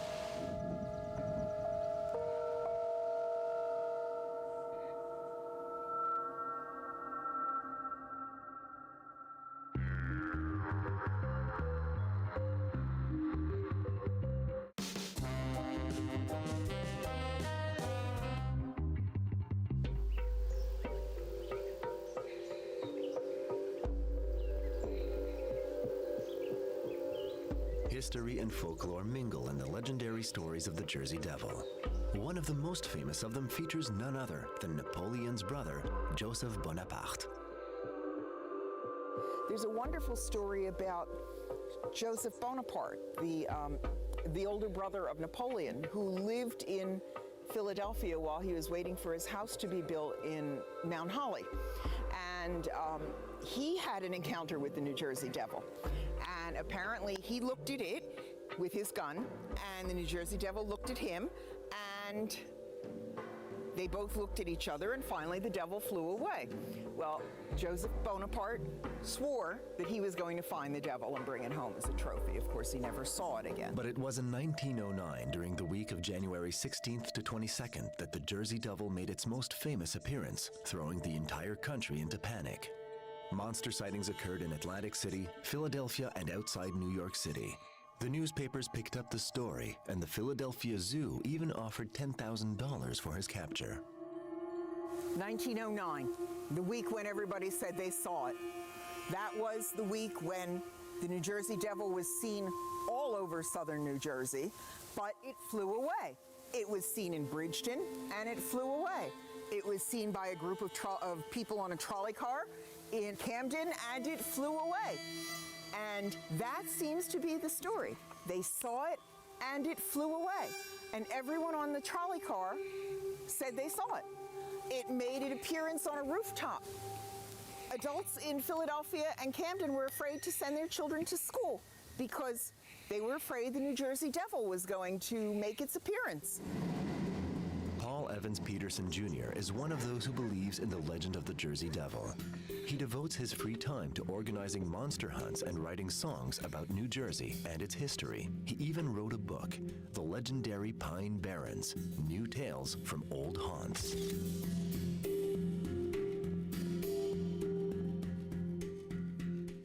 My name is Paul Evans Peterson Jr. I am a singer, songwriter, author, and jewelry maker.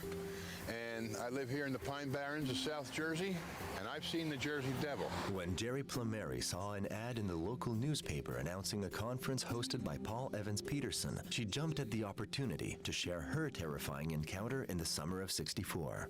I kind of like put it in the back of my mind because everybody thought I was nuts, so I ignored it. And now, mind you, years and years are gone by. This was 1964 when I saw in the newspaper they're having this talk at the library.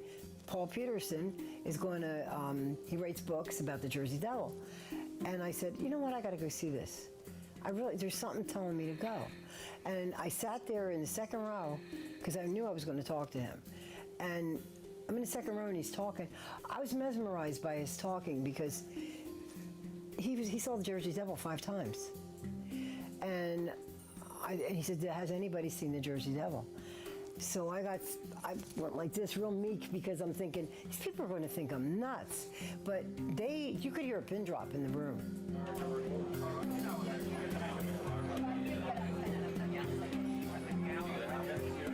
You made this your life thing. Basically. Yeah. I never saw its face. I saw it hopping away from me. Ooh. And I heard it coming up my cellar steps and banging on the door. But never came face to face? Never came face to face with it. Nope. I'll write a book called I Shook Hands with the Jersey Devil. That'd be great. I'd love that. Me too. I shook claws with the Jersey Devil. If the Jersey Devil was born in Leeds Point, he hides in the forests of Pine Barrens.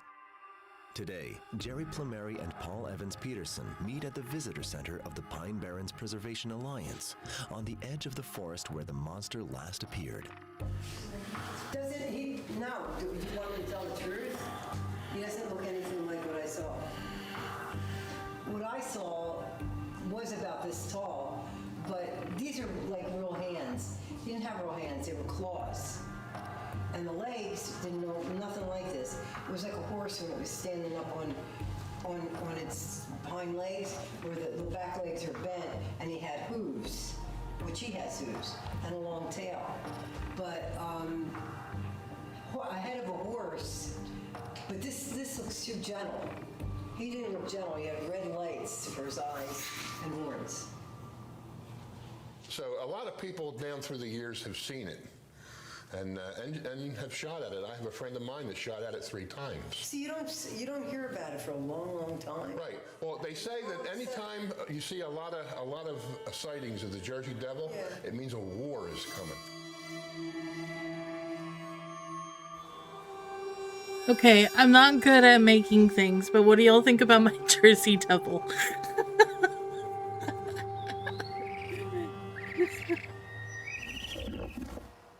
Y'all are free to tell me it looks like shit. One of the best ways to protect yourself from the Jersey Devil is you got to find these tracks. And this is a story that goes back to me and my grandkids.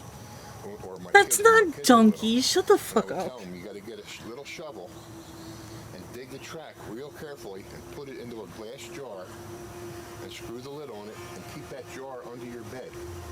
And as long as you keep that track in a jar under your bed, the Jersey Devil will never hurt you. Wow.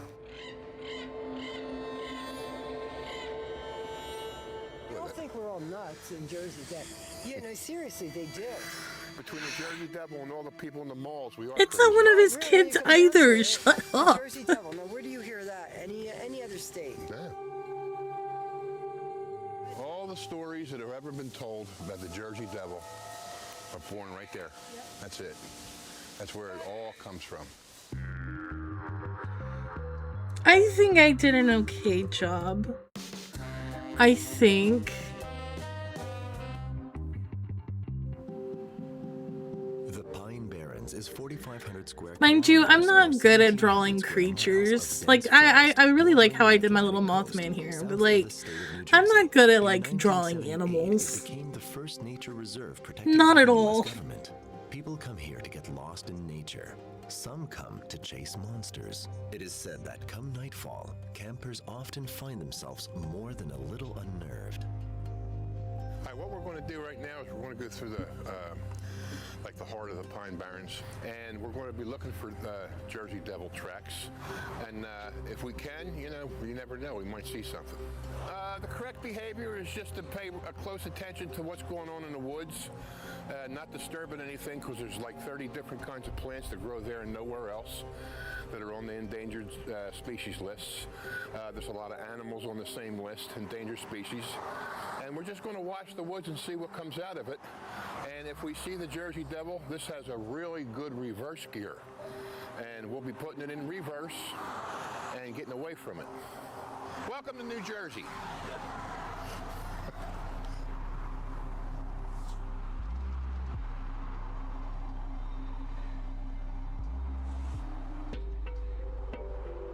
When I go hunting for the Jersey Devil, I like to go either right in this area, back along the Mullica River, or down in Cumberland County, which is closer to the Delaware Bay than it is to the Atlantic Ocean. Y'all weren't expecting me to draw this stuff either today, huh? Compass in the car, but as long as I know where the sun is, I'm usually pretty good about not getting lost. But I've been back here before, and it gets very frustrating if you don't know where you are, and you can get yourself really lost back here, and I mean for a whole day, maybe. And if it gets dark, forget about it. If you don't know what the hell phase the moon's in, you're going to stay out there. I love it out here. This place is my heart, man. It really is. And ever since I've been a little kid, I just keep coming back out here, and I've tried to learn everything I can about all the different species of plants and animals, and about the people.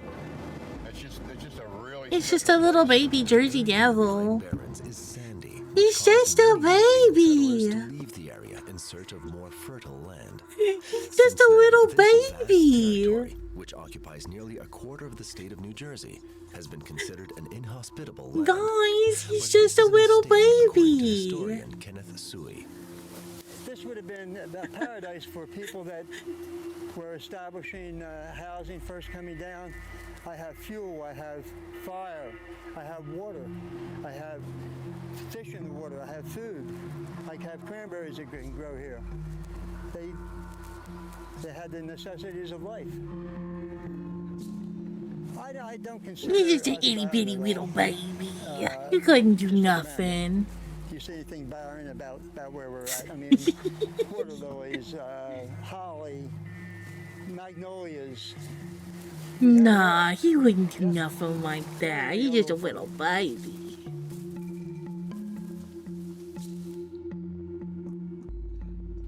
It is here that the Jersey Devil has made his home. The monster has been known to take long drinks from the deserted swamps of the Pine Barrens. Another favorite haunt of the Jersey Devil, the ghost town of Batstow. This uninhabited village dates from 1766, almost 30 years after the birth of the monster. Nah, he's just a Jersey little Devil baby. has been seen here through the years. This village was started in the 1700s, and it was started as a ironworks. He ain't got no thoughts between his eyes. They made iron stuff for the colonists, and during the Revolutionary War, they made munitions and stuff for the for the Revolutionary War fighters. And after that, in the 1800s, it was turned into a glass works. And they made window glass, what they call window light. And the state of New Jersey has preserved it. And it looks pretty much like it did back in that time.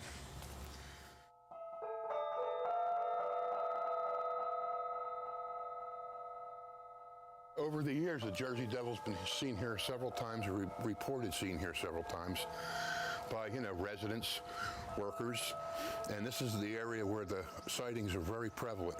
It's right around here, because we're not that far from the back bays. The Batstow River's right through here. Batstow Lake is right over there, and it seems that the Jersey Devil prefers areas where there's water. So in areas like this is, where you're going to see it. Yeah, he's quiet until he starts screaming at people. And that's mainly what you hear about, is people hear it. They hear this ungodly scream that they can't, put their finger on what kind of animal they've ever heard in their life made that scream. And a lot of your quote-unquote sightings are actually hearings, people that have heard whatever this thing is. And now, we're going to go back into Bulltown Road, which is another kind of like a village back here where it's been seen a lot. So, I haven't noticed what. if you fish where there ain't no fish, you ain't going to catch them. If you go looking for the Jersey Devil where he ain't going to be that day, you ain't going to see it.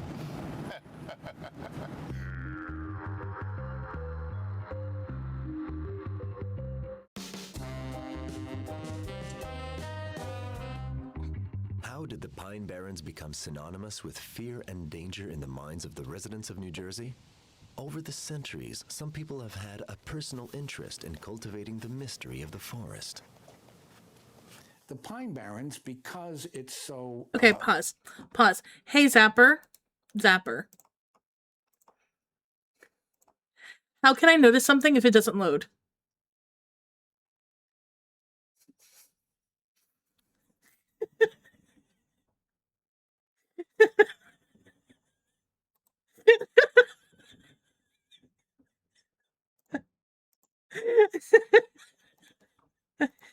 sparsely populated, is a good place if you want to carry on illegal activities, because who's going to see you?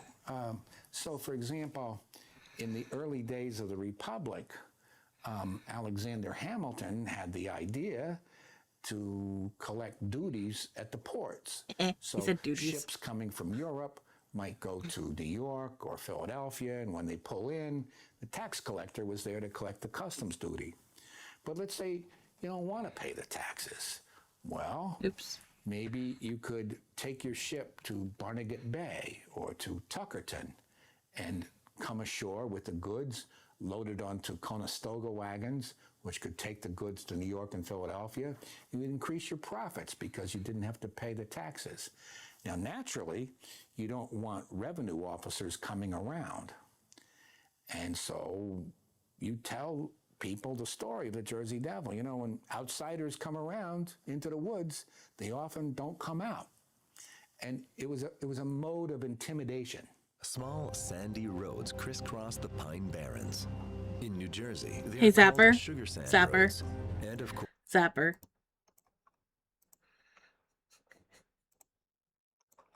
He tells me to click on it and it loads. It doesn't load.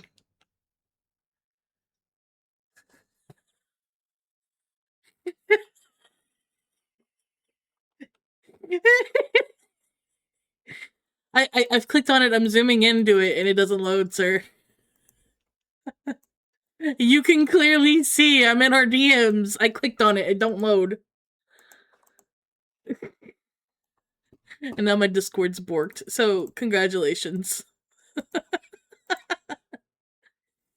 course, to venture on them increases your chance of coming face to face with the Jersey Devil. Yeah, that's not that. That's something different, Zapper.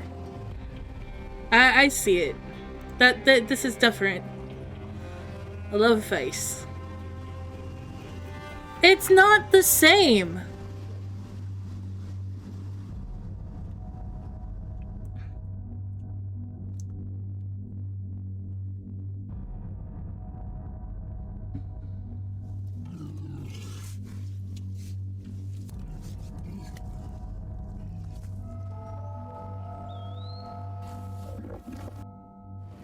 almighty. Was that running? Oh man, something just ran across the road. This is where, if you're gonna see something, this is where you're gonna see it. The Jersey Devil has been seen, or reportedly seen, and this is one of the main roads that they have the Jersey Devil hunts on. Because this is pretty much in the middle of the Pine Barrens right here. This is smack dab in the middle of it.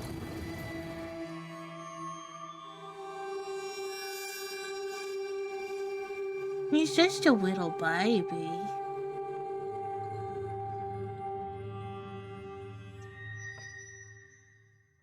I've driven through the pines a few times, but not with the top down. No way. No. Anything can get you. Anything can drop out from the trees. Even today, many people, sane, trustworthy people, say they believe in the existence of the Jersey Devil. There have been over 2,000 reported sightings, but what did these people really see? A lot of people have said they've seen it. Could be anything. Could be drunk, could be tired, could be they want attention, could be they saw something. I can tell you that I don't believe in it, but when I drive through the Pine Barrens at night, there is something. It is creepy, and I don't know what it is. There are explanations, and many times my colleagues, fellow scholars, have come up with hypotheses to explain away what people saw, but they think they saw the Jersey Devil, but it's really something else. One is like the fruit bat, because bat-like wings, okay, we're halfway there, and it's night, and it's in the woods, and you're not familiar with wildlife, and you're scared, and you know the story already. Well, the Jersey Devil pops into your mind as an explanation for what you saw. So bat would be one possibility. Far more plausible is the great horned owl. The great horned owl has quite a wingspan and makes clicking noises, and coming at you at night in the woods could be frightening enough. And again, if you already know the story of the Jersey Devil, you might mistake the great horned owl for the Jersey Devil.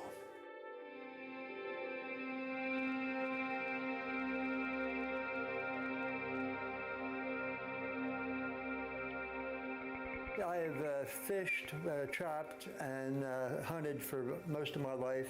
I've been out in the bays, in the woods, in the swamps, at every hour of the day and night. I've heard some really strange noises, which I have to attribute to being animal noises of one type or another. But I do not believe that there's a Jersey Devil. I believe it is a legend. It's really kind of a lousy feeling when you're trying to tell somebody something and they're laughing at you. It's supernatural. And a lot of people are interested in that. I know I am. I mean, I watch some crazy shows, you know, Thriller and all that.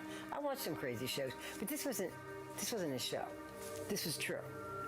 So I don't see how they can't believe when there's people like me, and I know there's other people that's seen them. And I'm telling you word for word, and I never changed my story when I told it to Paul. I've never swayed from the story. It's the truth. I'm not making it up. But like I said, a couple of my friends think I'm off my rocker. They think I'm making it up for attention. No way.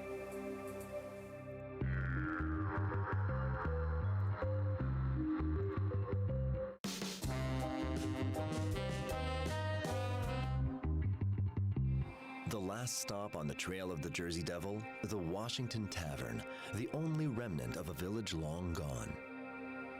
This is as far as we'll go. The ruins are right over there.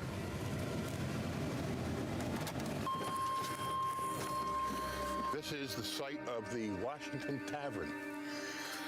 And this is one of the best places, if you listen real close, you will see how absolutely dead quiet it is.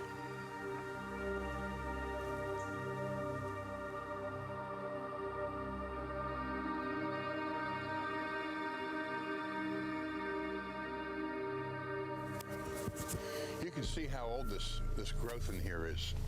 It's been here a long, long time. And it's amazing. Any time of year you come here, it's always this quiet. It's like everything else is afraid to live around here.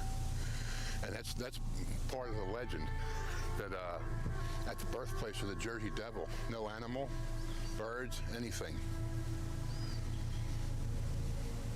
It's very strange. Very strange. Gives you a chill every time you come down here, and I've been coming down here for a long while. There's basically a clearing over here.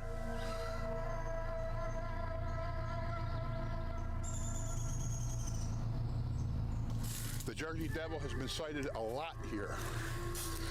And it was one of the hangouts of Joe Mulliner, one of the pine robbers. And like I said, this is all that's left. But this was a tavern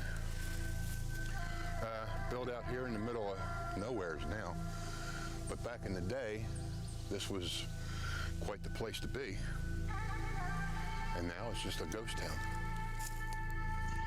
In the time when these ruins were a village, legends about monsters had significant resonance in the community.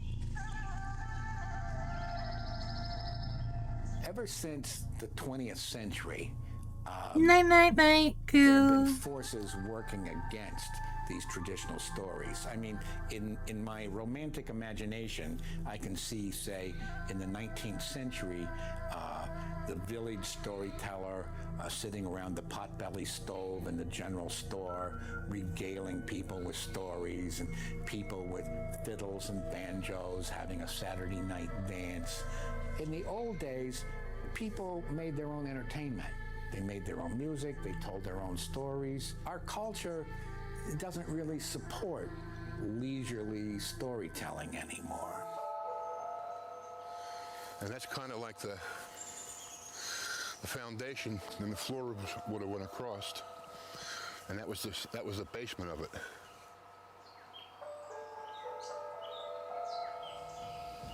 This all used to be brick, and it's disappearing. So even just standing here, you got to wonder. It really feels like you're being watched.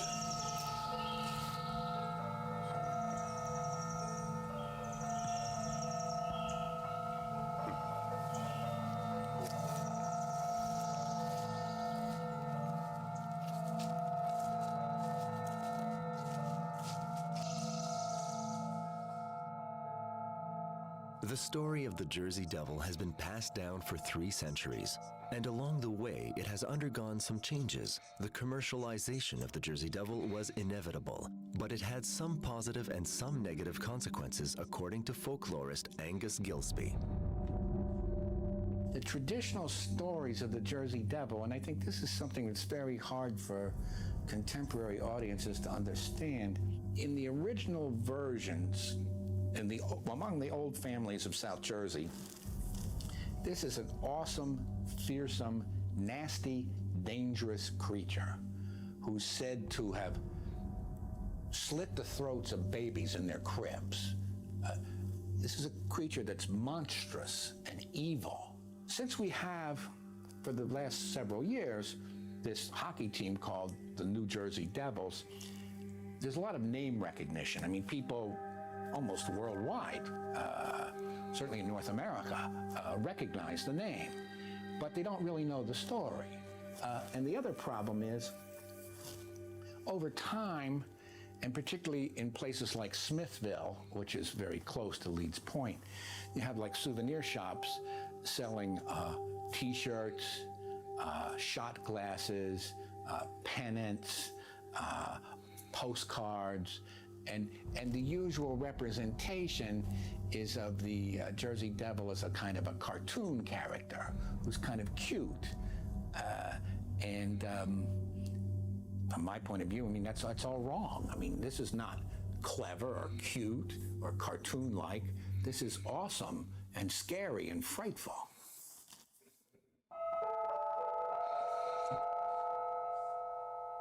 Listen, he's just a baby.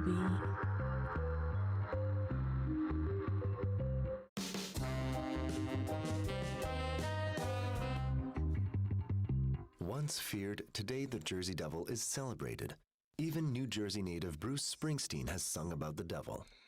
Everyone embraces the Made in New Jersey legend, and everyone has their story to tell. And I was a kid riding a bike down there one time. My dogs were with me. Dirt road back there in Kings Highway. And something came out of the woods, made a noise. My dogs like chased it through the woods. They were barking and all this stuff. I don't know what it was this day. But I've hunted all around here all my life. And you just hear all the Jersey Devil stories, and then I'd be in the woods, you'd hear some screaming. People said, it's just a fox. But I don't know what it was. I'm 49, and I've been told this stuff since I was little. Who knows if it's true? I mean, I sort of believe it. It's like Bigfoot. I believe in Bigfoot.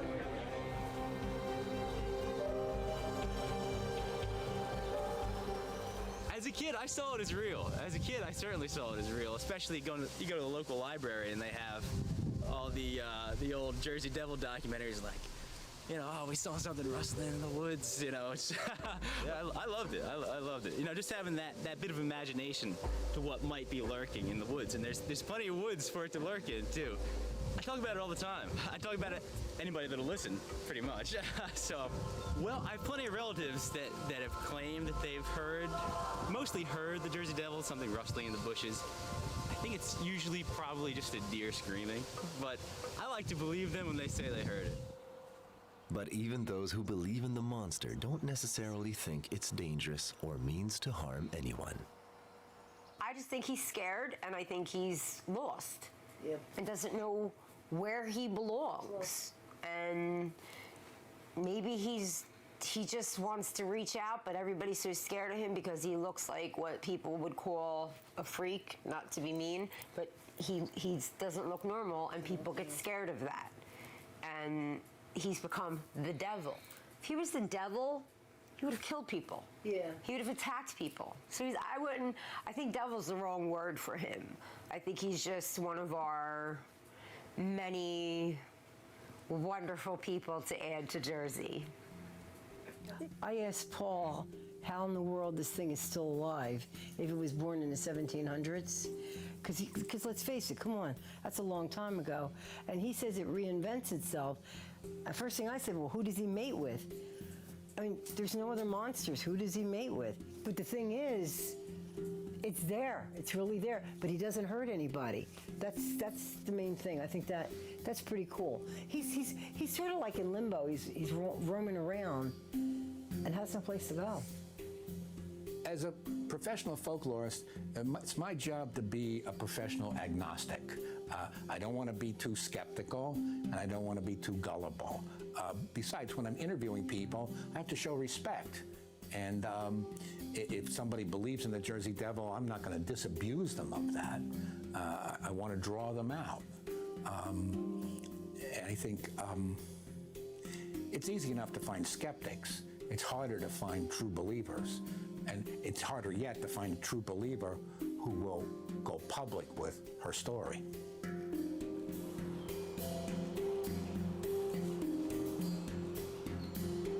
He's just a little baby. Look at him, he's just a little baby. And it's there's been a lot of people down through the years. He's just a little baby. And with all kinds of equipment, with all kinds of detectors and electronic stuff and this, that, and the other thing. And that's not usually when it happens. Hopefully we could have had it happen, but it didn't. Of course, the day's not over yet. You never know. It's a long ride back to Hamilton. But usually it's somebody down here fishing or hunting or just going for a walk, and the thing will come out and all right, we go back to goo. Or jump in front of its car. And that's when you... Until the next cryptid appears. It's at the strangest times or the most unexpected times. And anytime you come to this part of South Jersey, could be the time you see it. And every time I come down here fishing or just taking a ride with a wife and taking some pictures, that could be the time that you look right into its eyes and it's Jersey Devil.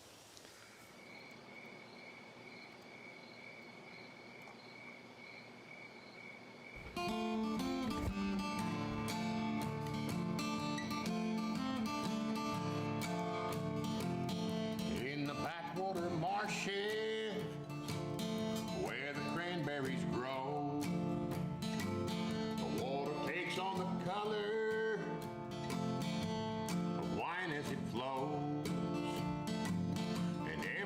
evening the sun's fire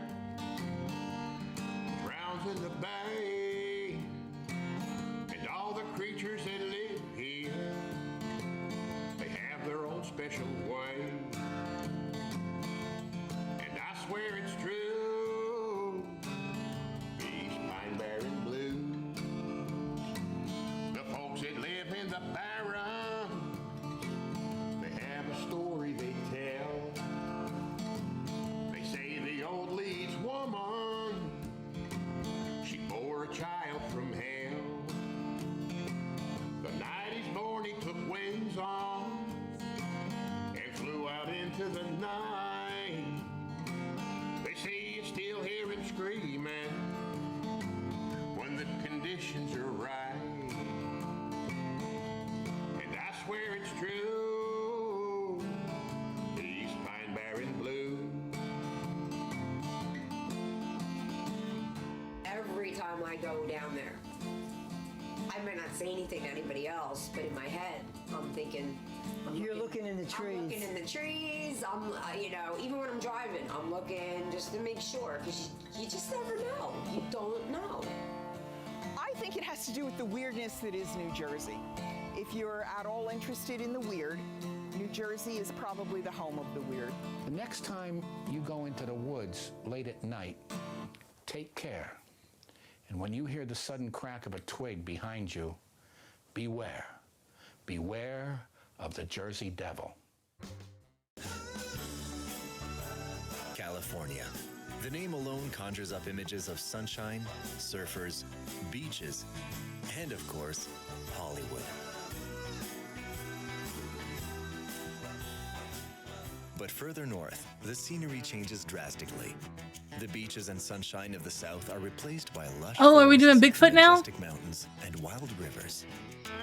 This region, with its 15,000 hectares or 37,000 acres of dense forest, attracts hikers, hunters, and fishermen from all over the world, eager to explore its natural beauty.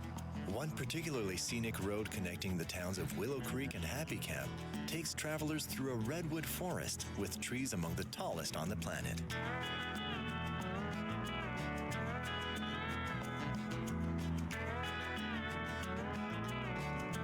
But tourists coming to Willow Creek, nestled south of the Oregon border, are after more than just the scenery.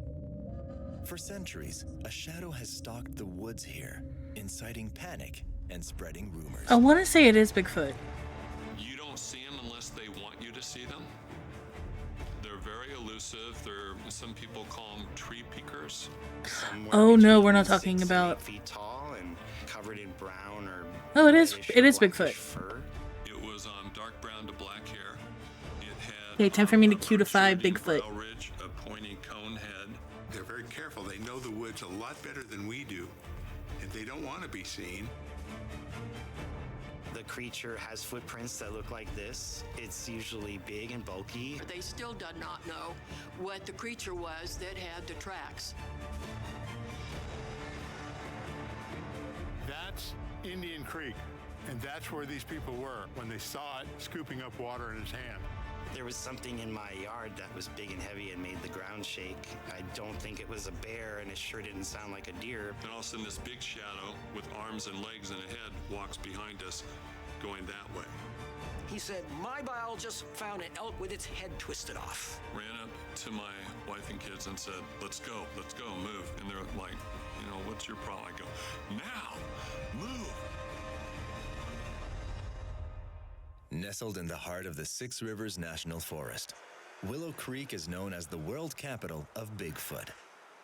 The best place to search for the ape-like monster that walks on 2 feet and was known by Native Americans as Sasquatch.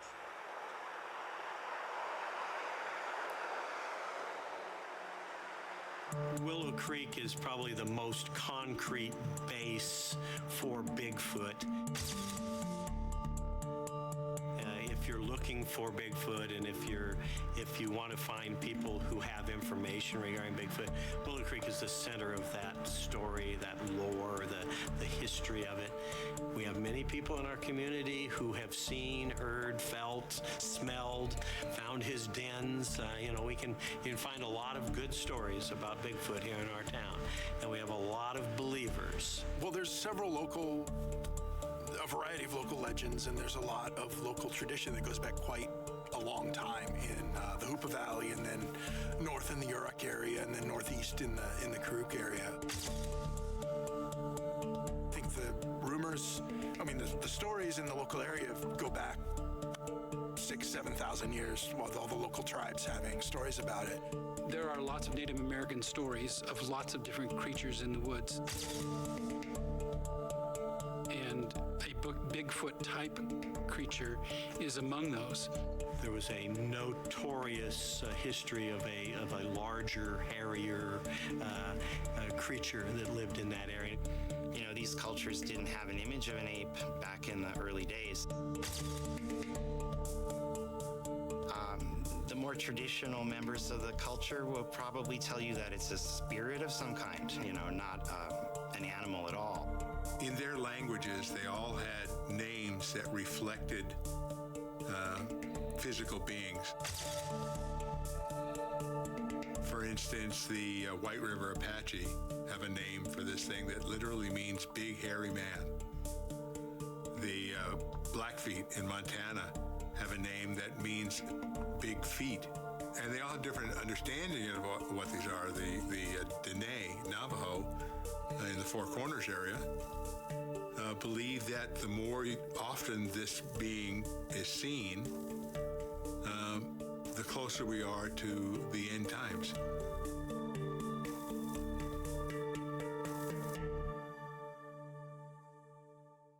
Well, people see them around here still to this day. Just ordinary people. But some of these people working up in the area saw the creature at night, when they're driving home from work, just crossing the dirt roads out in the woods. Locals who fish or hunt, they see Hi, them. Cloud. How are you?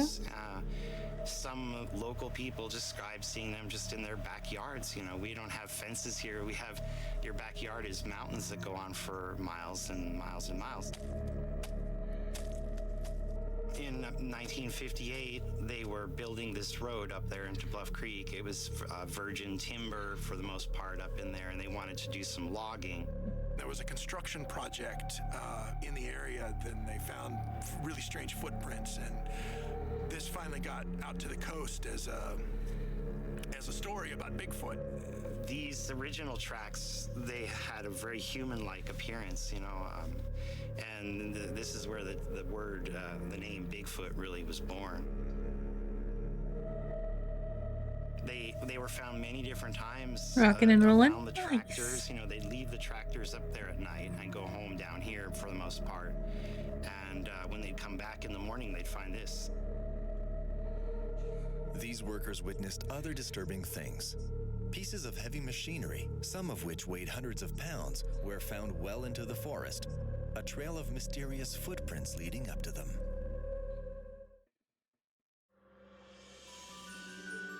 Willow Creek is intimately linked with the Bigfoot legend, as anyone who has visited the town knows. The Bigfoot Books Library is a veritable goldmine of records, eyewitness accounts, and documented evidence. Its owner is happy to talk about the mysterious creature and shed some light on the mystery. There are these mystery primates pretty much everywhere across the world, through Central Europe, Asia, Siberia, the Himalayas. I'm trying to think how I want to do this. And down the coast of Asia, all through the Indian subcontinent, into Africa. Do I just want to do a into foot? South America. About the only place they're not really legitimately described is out on the islands of Polynesia, but out farther like Hawaii, but throughout Indonesia, there are plenty of these mystery apes. I am convinced that there's Bigfoot, and it's not only here, it's absolutely worldwide. When we had, I think it was 2003 symposium, a Russian scientist came from Russia and brought books on their Amnesty, which is also a Bigfoot creature. And I met Heath, who was a publisher of a book called the Yowie in Australia. So they have a creature in Australia that's similar to the Bigfoot.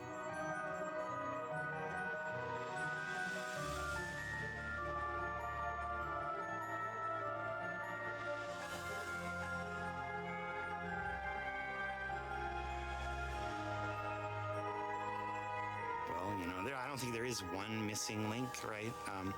I think we still are apes. We are primates. We're very, very closely related to the chimpanzee. Is that Mothman? No. Okay. So we have Mothman here. We think we're this very is special, Mothman. you know, and different and unique because our civilization has dominated. Then we have the world, Jersey but, Devil.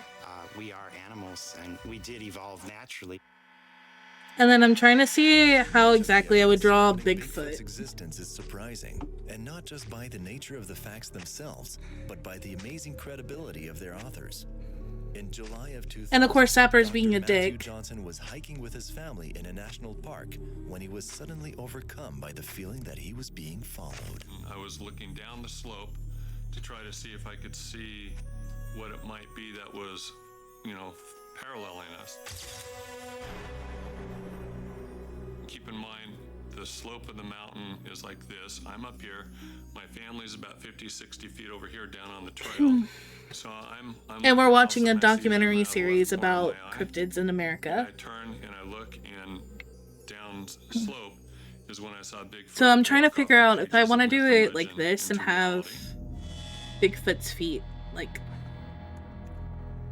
up here, I was up the mountain, up the slope behind a natural blind. or if I want to have them down here.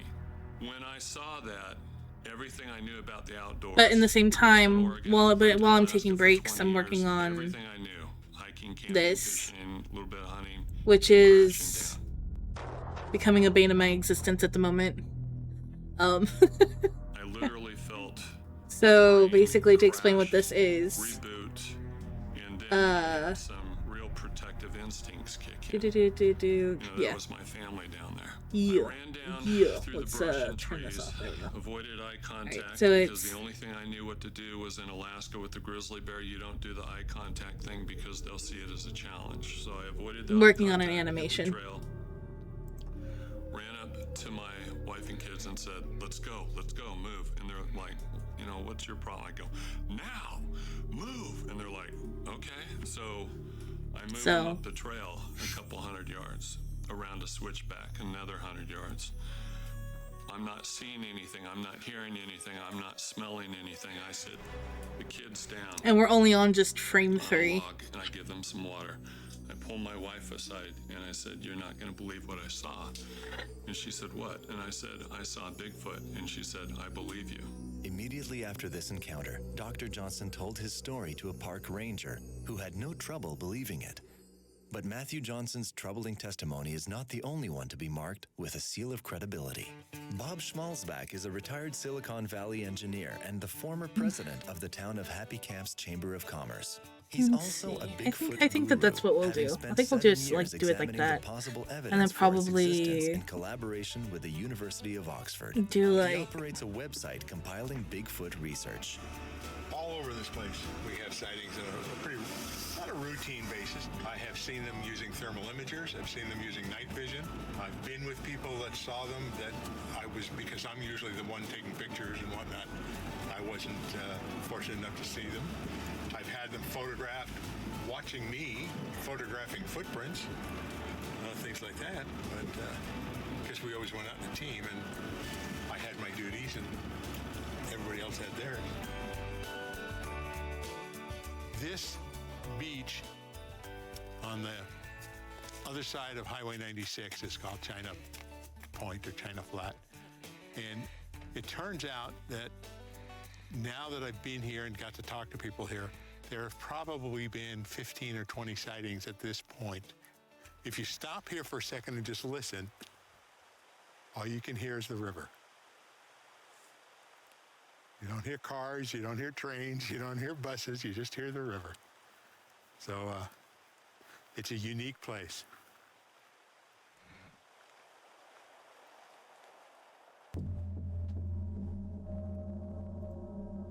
Bob returns to the exact spot where Bigfoot has repeatedly been surprised trying to cross a road. You can see the 25, this is 25-mile-an-hour sign. You could see that from where it happened. So between it and that guardrail is where it happened. Whatever it was came up from down there by the river, stepped right over this, took 2 or 3 steps across this hill, and within just 30 seconds, it was to the top of that. Up at the top of that ridge, you see all the shorter trees. Those were not there. And that person said they heard rustling up there, they thought it was a deer, looked up there, and this thing was looking up, standing there at the edge, looking down at her. And when it turned to walk away, she could see the soles of its feet, and they were lighter colored. This experience, and seeing this for the first time myself, is why I got started investigating Bigfoot, because before then I thought it was a novelty and kind of interesting, but when I saw the physical evidence that supported the eyewitness reports here, I knew there had to be something more to it, so I went on the road to find out. Bob found footprints on top of this hill, which he believes supports the testimony of eyewitnesses who claim to have seen something that night. After reviewing the hill, he considers it highly unlikely that a normal human could ascend so steep a slope.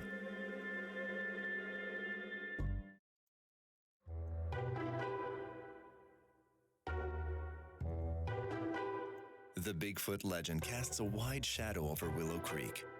Fingerprints taken in the region and thought to belong to a beast are so numerous that a special annex was constructed for them in the China Flat Museum.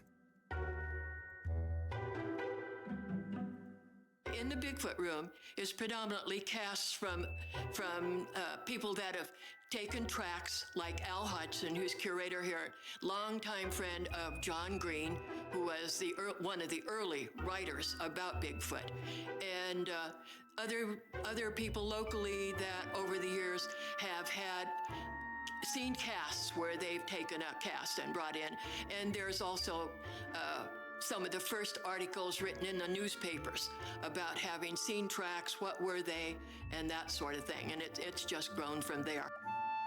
Al Hodgson, who gave me this cast, he signed the back of it here. He's still alive here, just up on the hill. They found these tracks, and they just happened to know a fellow named Bob Titmus, who is a taxidermist in Anderson over by Reading here on Highway 5.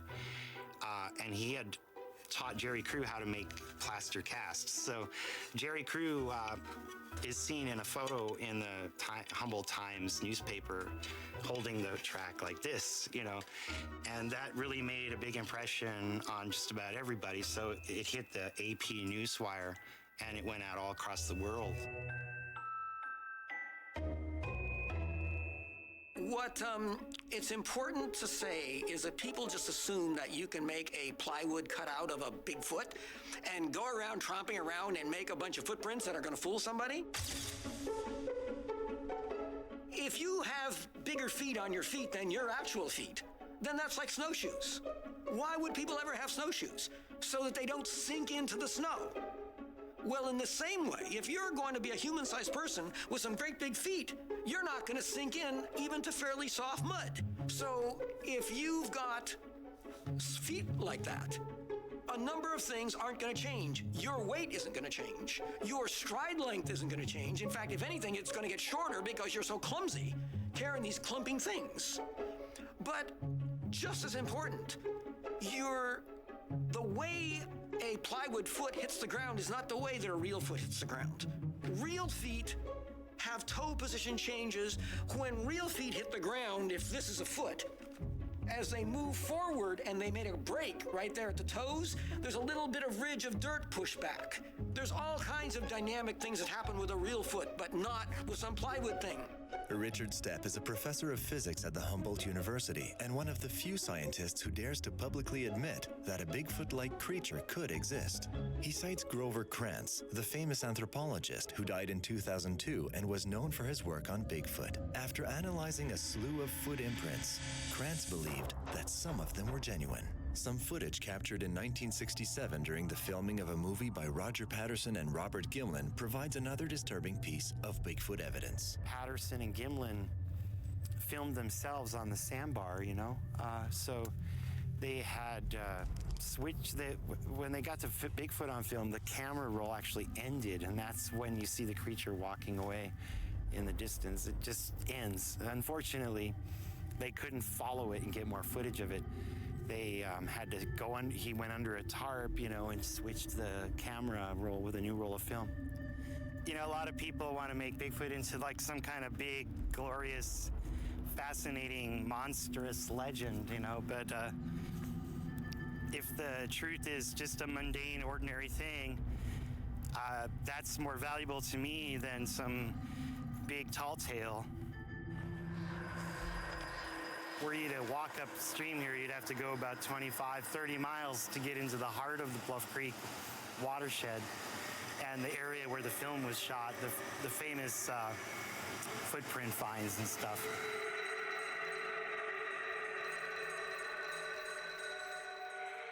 People talk about it wherever you go. And the history of it is just everywhere out in the landscape here, if you study it at all, you know. I can't help it because people tell me, you know, down at Aikens Creek, they found a footprint a couple years ago.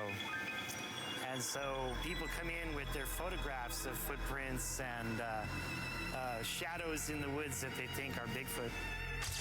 Many people consider this video captured at Bluff Creek to be definitive proof of the existence of Bigfoot. But the nature of the creature in the video remains an unsolved mystery.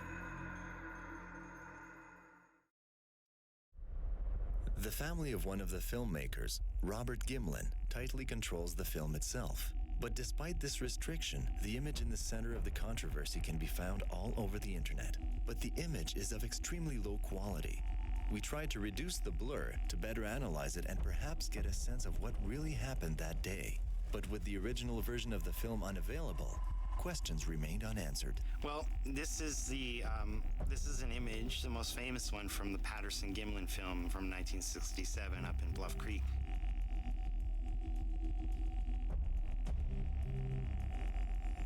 And this was taken from a 50 megabyte scan from a transparency that was taken from the original film. Most people who've seen the film and dismiss it as blurry, grainy, don't realize that there is this kind of quality of imagery. If you can see this, if we could just find that original film or get a published version of this out there, I think it would convince a lot more people.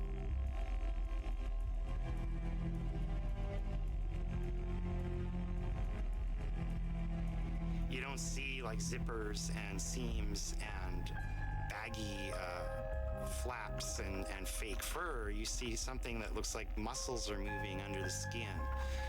You see what appears to be the motion of the hands and the toes and the face and the breasts on the front of the creature. A man named Bob Hieronymus later claimed to have worn a monkey suit for the making of the film, but Patterson and Gimlin have always maintained that the scene filmed in 1967 was genuine. It looks pretty darn realistic. It's still not enough to prove that the creature is real. You know, for every person that believes that that's a real Bigfoot, there will be another who says that just looks like a man in an ape suit. I've had people come into the museum, two gentlemen from who knows where, dressed up in business suits, take one look at the picture of Patterson, which is on our wall as you come in the door, and one said to the other one, "Oh, you can see the face zippered on, and it's a guy in a costume." Well, if you look quickly at Patterson's film, it is a female Bigfoot. It is not a guy in a costume.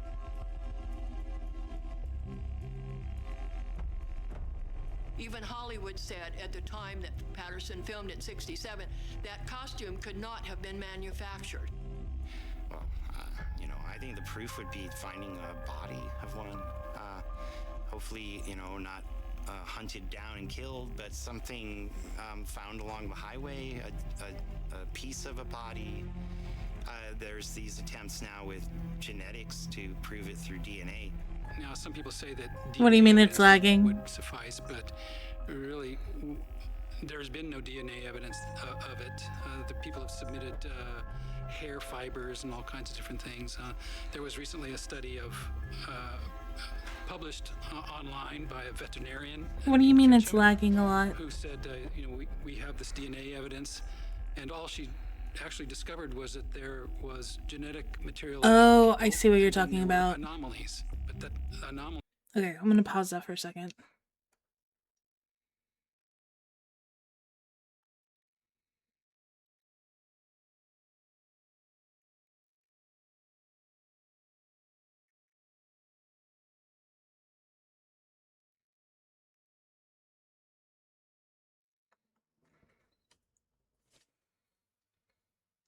I see the stream is lagging, Zapper. I don't know what's going on with our internet lately.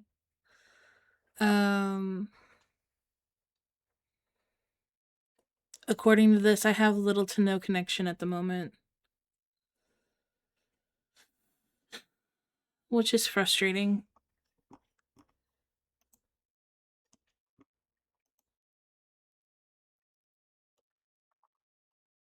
Yes, I know. It's currently going through its phase.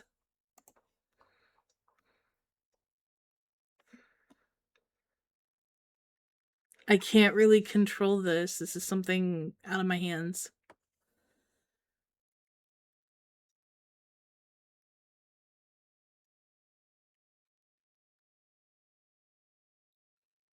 But I don't mind waiting it out real quick.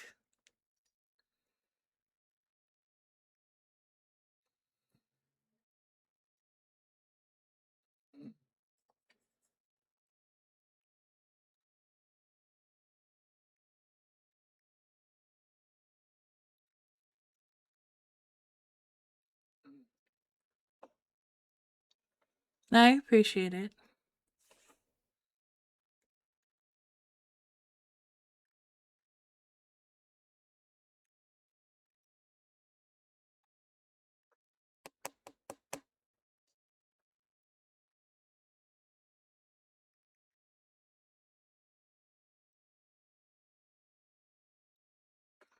Is Marshy still streaming?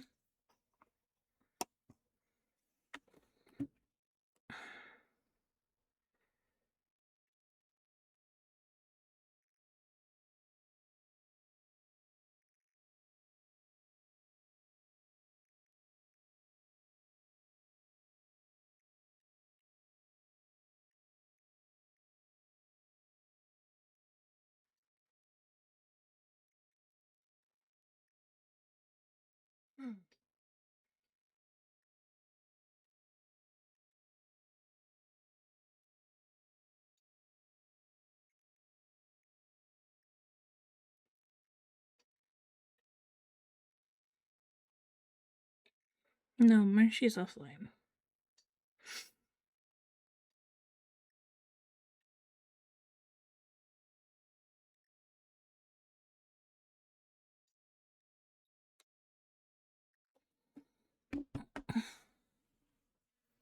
Hey, Marshy!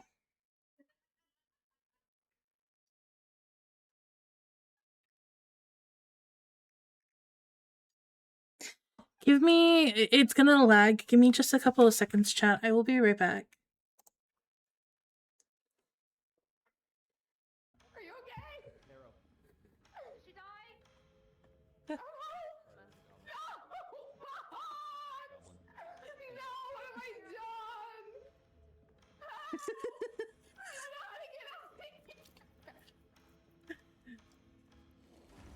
I'm speeding up.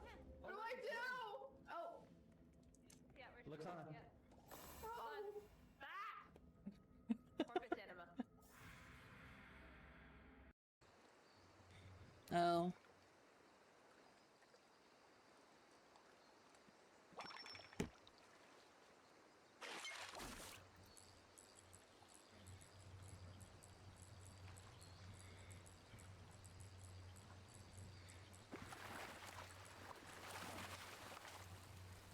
Oh my god, it's so tiny! Hi, Bipkin. It's so... Oh, hell yeah. Okay. Is Marcy got in there? Is Marcy got in there? Oh. I'm more worried about Fox. You got this, Fox. Come on, You got Fox, this. get stroking. Woo. Get to stroking. Stroke faster. Oh, God.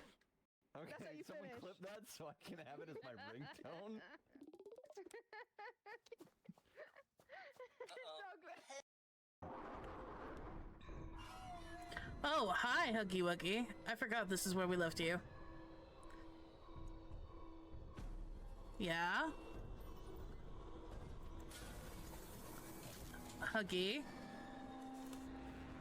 No, Huggy. Huggy, let me out. Get back. No. No. Bad. No. Can I not? Oh, okay. Oh, no! Not this shit again! Oh no.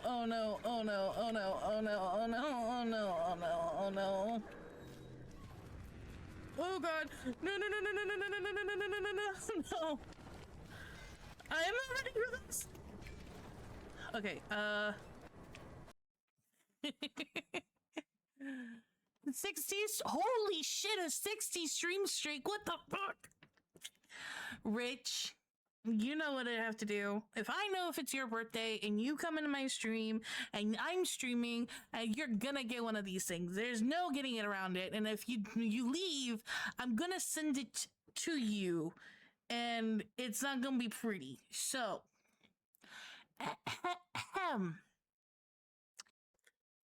looking for the paradise before my world implodes. And tonight is something wonderful. Bad habits lead to the fitness gram. Pacer test is aerobic stage, aerobic capacity test.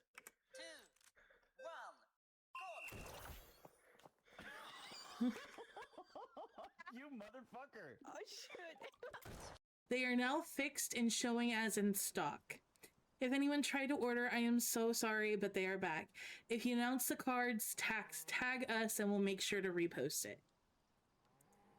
And I said, okay. They are so awesome. I fucking love Drink Gamer Girl. You guys should go buy Drink Gamer Girl products. Yeah, but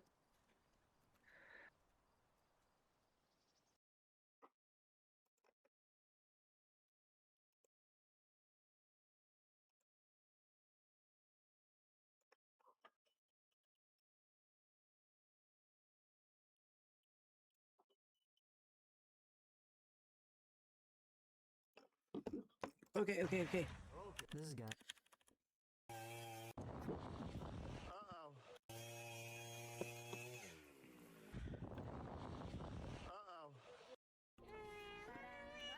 I swear to God. oh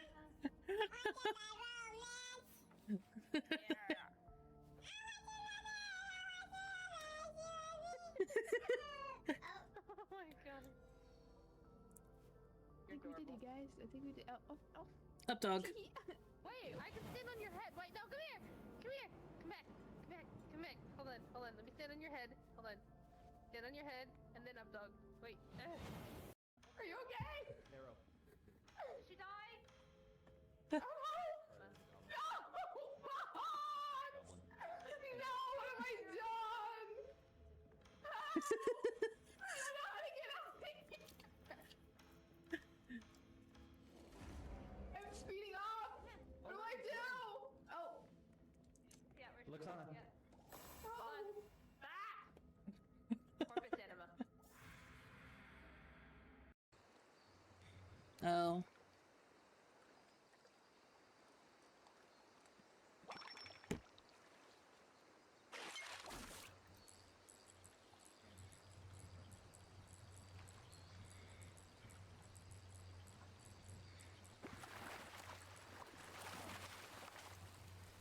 Oh my god, it's so tiny!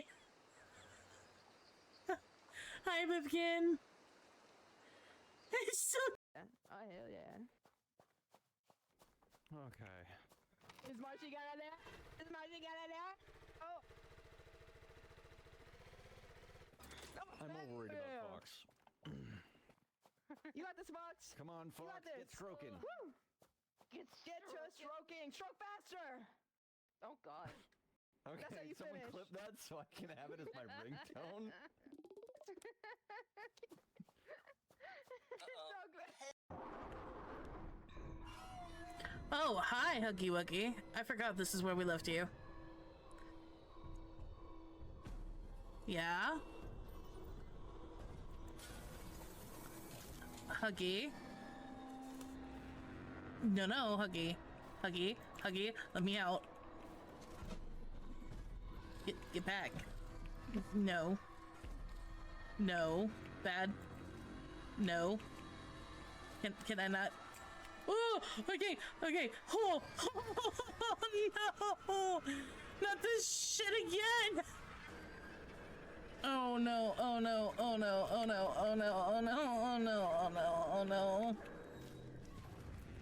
Oh god. No. I am not ready for this. Okay, 60s? Holy shit, a 60 stream streak. What the fuck? Rich, you know what I have to do. If I know if it's your birthday and you come into my stream and I'm streaming, you're gonna get one of these things. There's no getting it around it. And if you leave, I'm gonna send it to you and it's not gonna be pretty. So,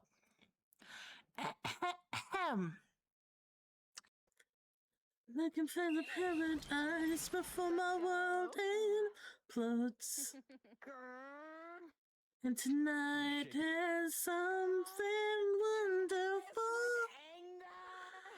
Bad habits lead to the fitness gram. Pacer test is aerobic stage. Okay.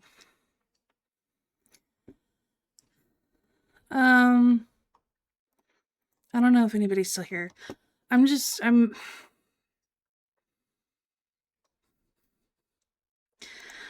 stop. I'm gonna go. Give me a second, y'all.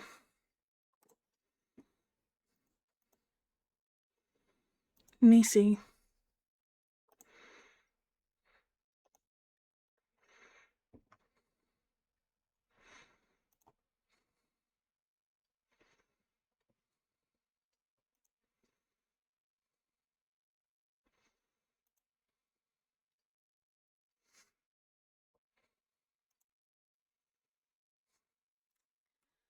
Alright.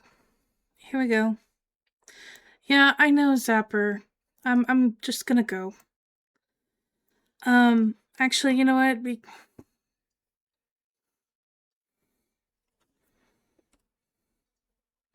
Yeah, I'm gonna go. I'm not gonna raid out or anything. I love you guys. I love your faces. I'm sorry.